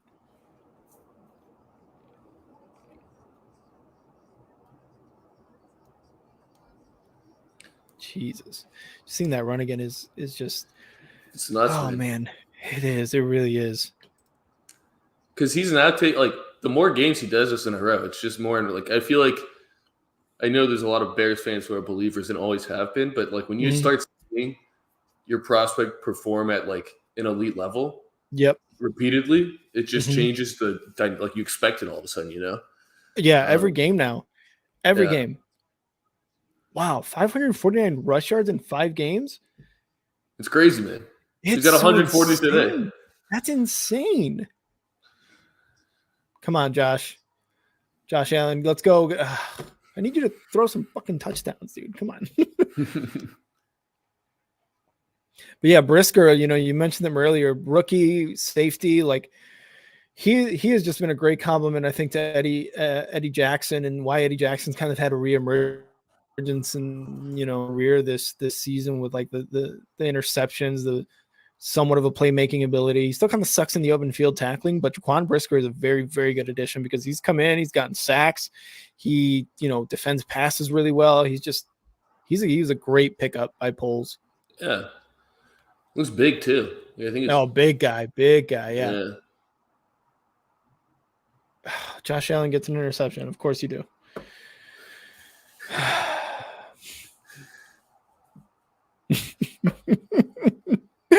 Oh, of course he does. And like, have you ever had that conversation with yourself, looking at your fantasy lineup and being like, I really want to start this guy, but I know this guy's going to go off. That's exactly what I told myself instead of starting Fields over Josh Allen. I was like, I know if I start Fields, Josh Allen's going to have like a 5-6 touchdown game, but it's not even fair anymore. Fields has 38 points. Yeah. That's insane. 38 points. Oh my God. Wow. There's going to be some number about this being like a 2-game stretch of fantasy performances. He's probably up there for top best 2-game stretches. Yeah, absolutely.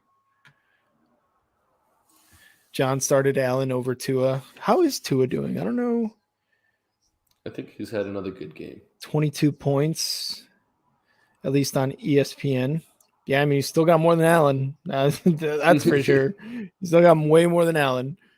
So I think me and John are both kind of in the same boat here, except Fields literally has over half or over double of what Josh Allen has right now. Yeah. I mean, 2 is having another good game. Yeah, he is running, definitely. But 25 of 32.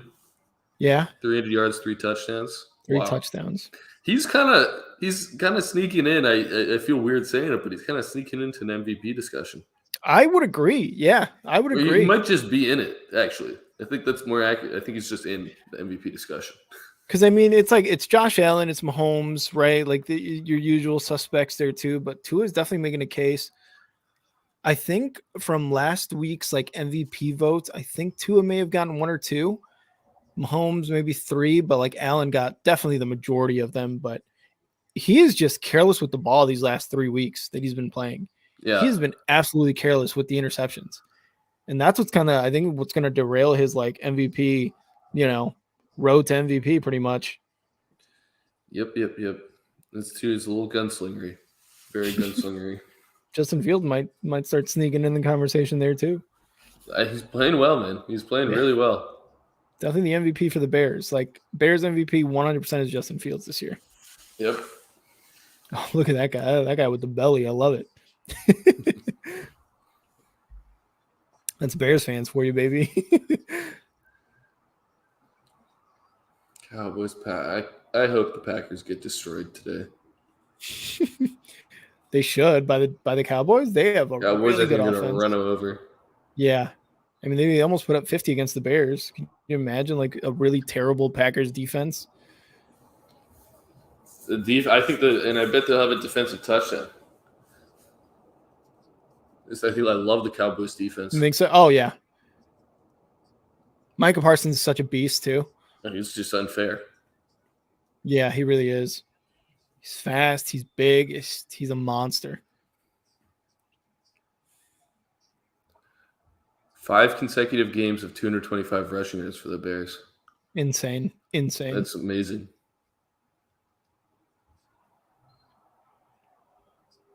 And half of that, if not probably like 70% of that is Fields. Yeah. These running backs have looked really good, though. I mean, like they do. Because yeah. the Lions have been getting – I don't think the offensive line has played too well, which is weird. For the Bears? Yeah. Mm-hmm. I just don't feel like the Lions are tackling well.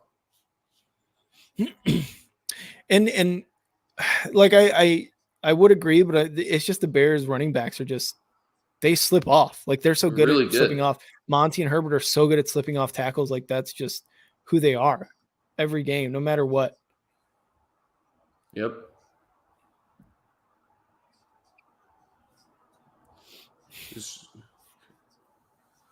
About 6.5. This is in terms of my long-term fandom, this Fields development is really not pleasant. Because it's just like I hate when you play a guy like this and they just run around and you can never tackle. Yeah. It's a pain in the ass all the time. On top of it, he could throw the long ball too. I know. He's a monster.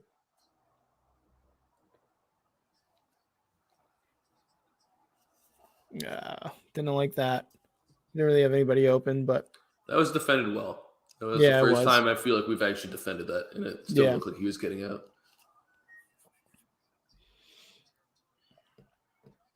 Six minutes left in the fourth here. 30-24 Bears. This is it. Well, not it. I mean, it was a shame we burned a timeout. Mm-hmm. Fields is the next Michael Vick, John. I agree, man. Mike Vick could run the ball, could throw the ball. He could just do everything at quarterback, at a quarterback position.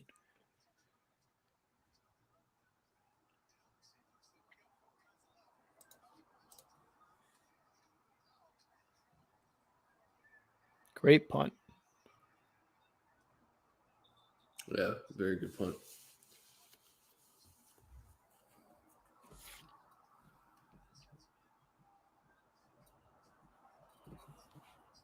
Jesus. Dan Campbell 3-10-1 in 1-score games. Yeah, it hasn't been good. I mean, there's been a lot of notable collapses. So like the Ravens one, I don't know if you remember the Justin Tucker kick. Yeah. Oh, I remember that one. Yeah. After it was a delay of game too, which stung even more. And they didn't call it. I don't know why. That's not like an automatic call, but sometimes it isn't. Oh yeah, I know. We've been at the bad end of that too as a Bears. It's horrible. It's just like it shouldn't be a debate. Like it should just be called. Yeah, it's like it's you're in delay a game or you're not. It really is that. There's no judgment involved. Yeah. Vic a Hall of Famer? I think so. Yeah, I think he's gonna be. I think so. He's just an iconic player, and that's to me who should be in the Hall of Fame. You know? Yeah, obviously he had the whole like dogfighting thing, which kind of puts a stain on it. And I feel like there's just like players like that, like all over sports, who just have really shitty things that happen to them outside of the sport, but I don't think should really affect their Hall of Fame status. It's just if you're really good in the sport and you change the game in a way, right? Like Vic did, you should absolutely be in it. Agreed, and I think he will be. I mean, you look at a guy like Pete Rose, right, for baseball with the betting. Betting's fine now. What's so wrong about that? It's not like he was betting. Like he wasn't throwing games. He was just betting. Yeah. On him to get hits like that. I feel like if you're betting on the positive performance, it should be allowed. I don't care. Yeah. That would be insane if he was throwing games, though. Then it'd be pretty bad. Then it would be bad. That would be bad. Yeah. But he wasn't. So, like, yeah. Oh, wow. Nice pass by Goff there. That's good. That's good patience by him. Yeah. He wanted to go to like the little, I think is a running back there to the right of him. Yeah. Getting down to 4 minutes here in the fourth. Bears still up 30-24, but the Lions look like they're marching right now. 40. Lions at the Lions 40. This is bad. Oh. Yeah, it's not good. Is that his leg? It's like his ankle, and this is exactly how he hurt his ankle previously. Oh, really? And he looks slow to get up. It was kind of funny. They were showing Goff. You could see him just madly like, get up, get up, get up. Yeah, get up, please. He's like, you're literally my only receiver right now. Yeah.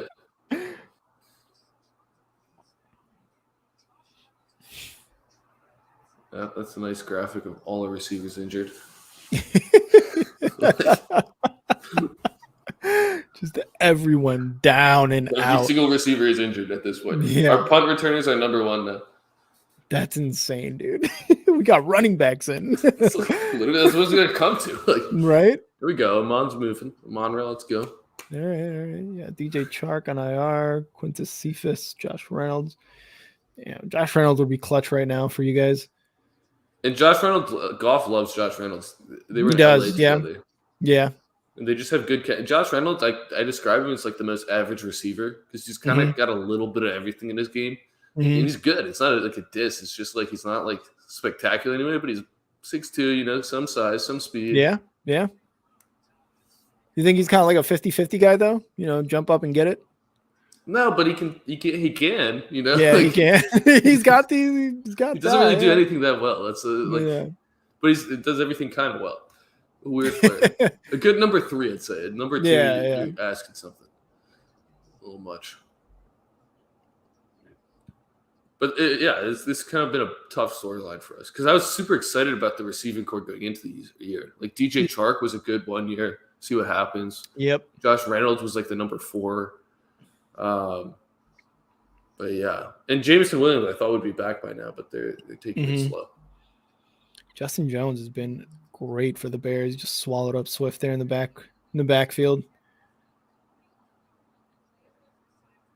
Was it a 3rd and 8? Yeah, 3rd and 6, something like that.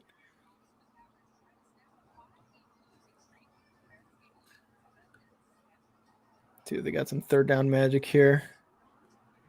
Wide open. Preseason GOAT, Tom Kennedy, yeah. I remember hearing a lot about him during. He's the preseason GOAT. Like he has insane numbers. God, man, he was wide open. Yeah, that was a good That's route. Jalen Johnson too. That's kind of rough. That's a rough look. He kind of is like, I think he's played well when he's in the games. Mm-hmm.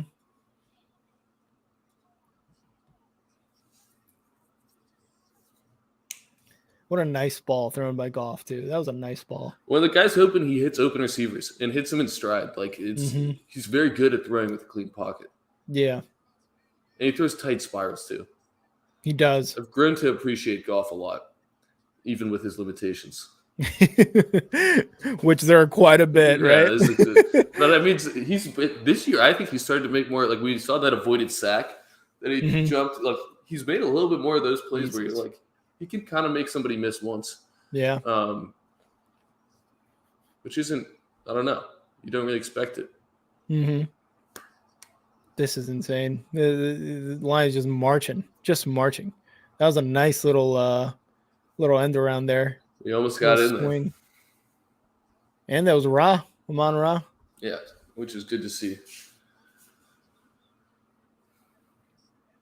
Love seeing Tom Kennedy. Good story. And seeing him produce. That's big time. Yeah, that's a touchdown. Yep. God damn it. Is that Williams or Swift? Oh, Williams. Yeah. Oh, well, Lions literally just destroyed the defense for the Bears. Went all the way downfield, scored. It's 30-30 now. Jose, yes. What the fuck? I 100% agree. That was bad on the defense. And they had some good plays there. Justin Jones had some good plays there, but wow, that was rough. Yeah, you can't let that happen. No, absolutely not. Gonna wait for the kick here to make sure. I guess if the Bears Lions take the lead, I guess I'll allow it. Yep.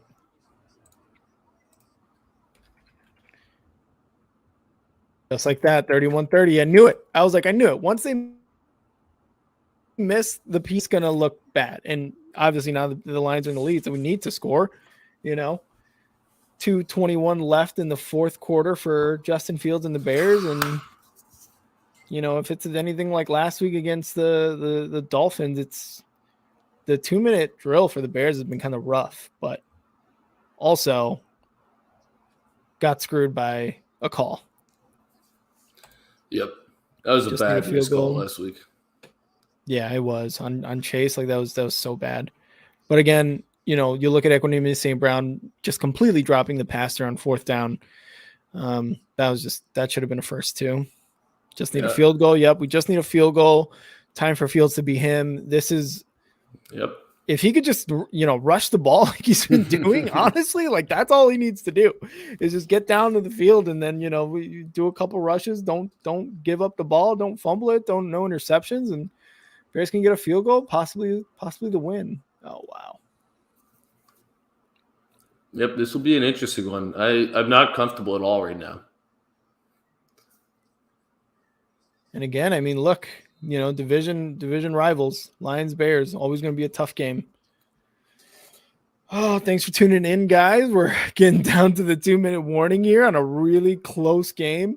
Lions up 31-30 on the Bears with about 2:15 left in the fourth quarter. Going to be a very, very close game here. Got Fields with a rush. Going to let it go down to the 2-minute warning stub. All 3 timeouts the Bears do. I thought that was a very good play by Hutch there. I think that could end up being maybe his best attribute. Blocking those guys. He's quick. Can laterally move super well. Sideline's a sideline guy too. Like he's insane. He's got a motor. You saw what happened at the goal line, right? When he tackled Montgomery, where he just came over the top of him. Well, he had in the combine, he had like the 3rd fastest cone drill. Oh my God. Of any player. Like receivers included. Really? Which seemed unbelievable. Yeah. That is insane. And I mean, what he did at Michigan too, like he's definitely worthy of a first round, 2nd overall pick, like he showed his athleticism. He was so good.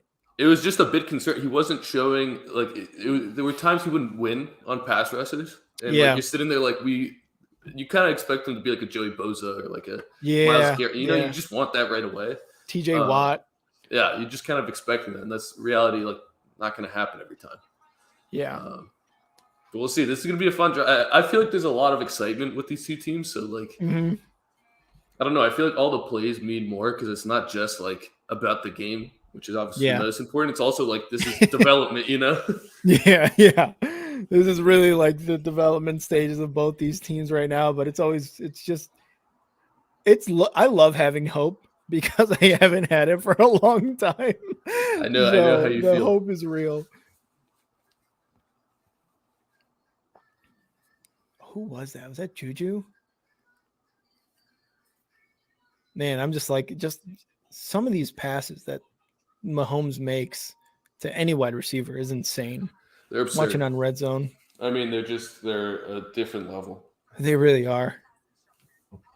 But hey, you know, Mitch Trubisky, he was definitely worth it over Mahomes, according to Ryan Pace. So thanks, Ryan. That's awful. That was you just look back on that draft and you're like, what happened there? Yep. Well, at least you got Fields out of it. That's the good Thank news. God. Thank God we got Fields. I don't know how I don't know if we would have gotten somebody else. Like, I was so excited when they drafted Fields too, when they actually made the trade to get Fields. I was so excited.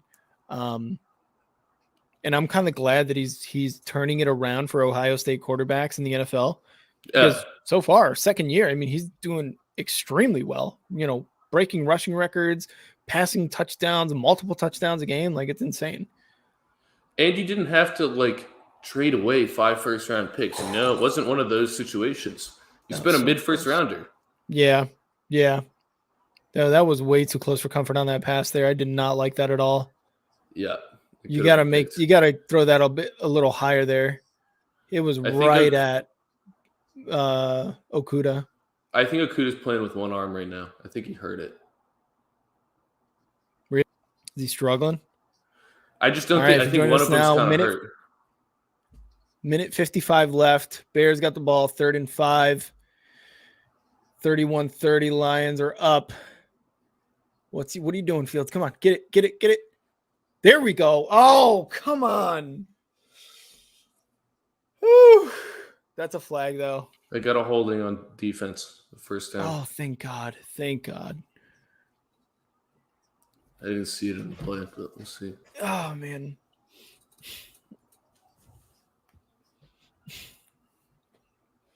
Oh, my God. Really Hands are sweaty, knees weak.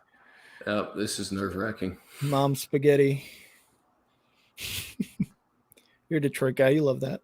Of course. Of course.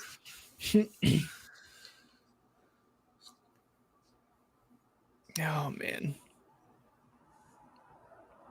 Yeah, that's insane. Only the second penalty called on the Lions this game. Yeah. I don't know what happened to Kmet here. Yeah, he is down right now, grabbing at his leg. 1:40 left. Oh, Jesus. Did he get chipped or something, or what? He got run into. I'm surprised there wasn't a call. I don't know what the ruling is if you just run into somebody. Oh, was it on a crossing route? That probably was. Yeah, like Okuda ran into him. Oh. It went knee to knee. Oh. And he's got just a dead leg. That looks so rough. That's a rough injury right there. Yeah. All right, 2nd and 10, Fields. Oh. Looks like they're pausing for a bit.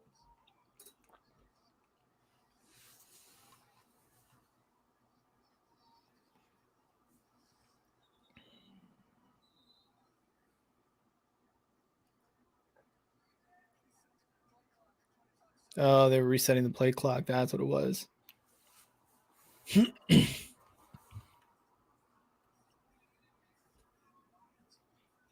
This is nerve-wracking as shit.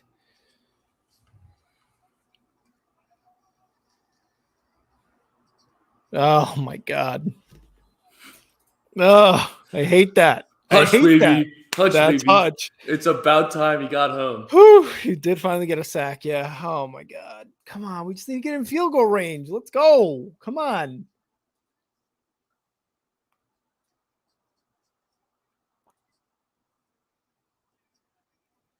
This is not good. This is not good.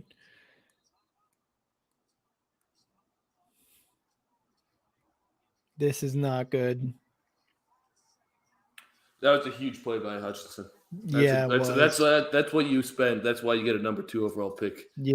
Spend it on a pass rusher for a play like that. 100%. Yeah. All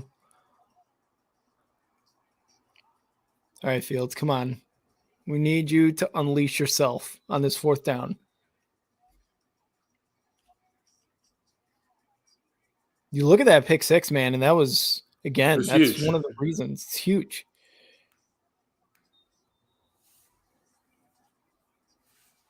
Oh, wow. Wow. Wow. Wow. Wow. Which play did you just see? The sack. That's all she wrote. All she wrote. Yeah. I mean, I thought Fields was breaking away again. Yeah. I was not happy watching that. Have him twice. No. Have him a 3rd time. Almost lost him again. You could tell when he finally wrapped him, he was just like, I have not fucking let him go. Yep. Damn. You got to throw it there. Yep, Jose, that's it. You got to throw it there no matter what. I think it's better than taking the sack, or at least running it, man. I don't know. I don't know if he just felt the pressure or what, but that's it. That's the Lions win. God damn it. He got absolutely destroyed by the offensive line. He had a couple guys there. I don't know what happened. I don't know what happened either. That's insane. The line completely just gave up. Yeah, I don't know what happened. Wow. It's I think that's something you still got to see. I would love to see Fields have a big passing game, because that would translate. Like if he fully figured out how to throw, and that comes with time. Yeah. And he looks good throwing. He looks good throwing on the move too, which is just he does. Incredible. He does. He looks very good throwing on the move.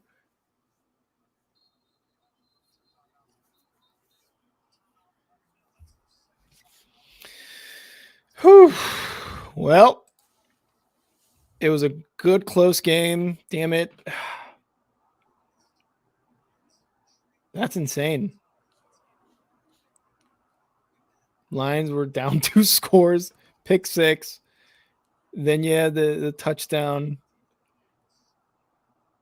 Yep, John, this ball game is over. Nice little Hawk Harrelson for you there. I love Alex. It. Do you guys still have a chance here? Do you get any time? What is it? Is it third down for you guys right now? You guys will have 10 seconds. Okay. Maybe, yeah. Oh, man.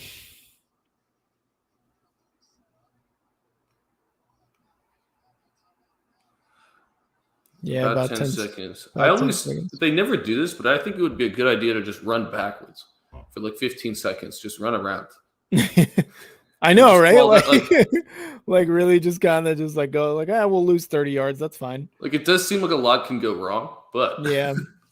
I'm sure that's why it's not done. I blame Santos. Dude, I mean, it really does come down to that PAT. Because again, what did I say when he missed it? I was like, it's going to come back to bite us in the ass. And this is exactly what happened. 31-30. You missed the PAT. I don't know what happened on the kick, but that's literally the difference. But credit to Detroit on that pick 6. It was just a bad pass by Fields. And really, I think he's going to kind of look back on that and be like, wow, I should not have thrown that. That should have just been a throw out of bounds type of play. And that's kind of what happens. Totally. Yeah. I get why you went for it, though. I get why you down. That's it. Wow. That's insane. These are going to be fun games. I'm actually I think this sets the table for the next couple of years of Lions Bears being exciting games. Oh, yeah.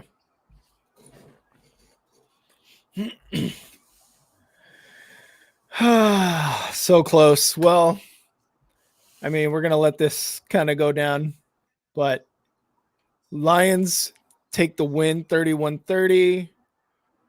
Alex, I hate you. Lions Nation, I hate you. I'm sorry. Oh, man. What a tough loss for the Bears here. But again, credit to the Lions. They got the pick six.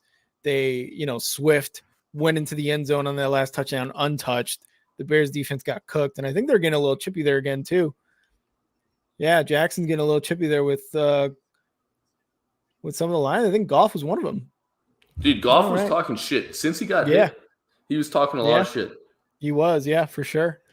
Yeah, if you guys joined us, thank you guys for joining us on this live stream of Bears versus Lions. Obviously, if you're a Bears fan, didn't end up the way you wanted to, but if you're like Alex and you just got a jersey today with Penei Sewell on it, you're happy as hell. I'm very happy, man. And I'm sorry you can't have a happy winning day as well. But it had to be one of us. It had to be one of us, and that's just kind of how the cookie crumbles, I guess. But thank you guys for joining us. Big League Chicago for Bears versus Lions live stream brought to you by Star 6 Media. Jose says, fuck the Lions. I agree, but Alex loves the Lions. Yep. Alex, thank you for joining me through the live stream. Again, go check Alex out on 3 Up 3 Down podcast and the brand new Slot Shot podcast for all things NHL with Jack and Ross. Lions win, Bears lose. Alex, thanks again for joining me, man. Of course, man. That was a lot of fun. A lot of fun. I'll be cheering for the Bears the rest of the way as long as it doesn't conflict with my Lions interests. I think there's one more Lions game, but after that, yeah, we'll root for each other to win. I'll root for Dan Campbell. Okay, I like that. All right. Well, from me and Alex, thank you guys for joining us, and we will catch you guys next time.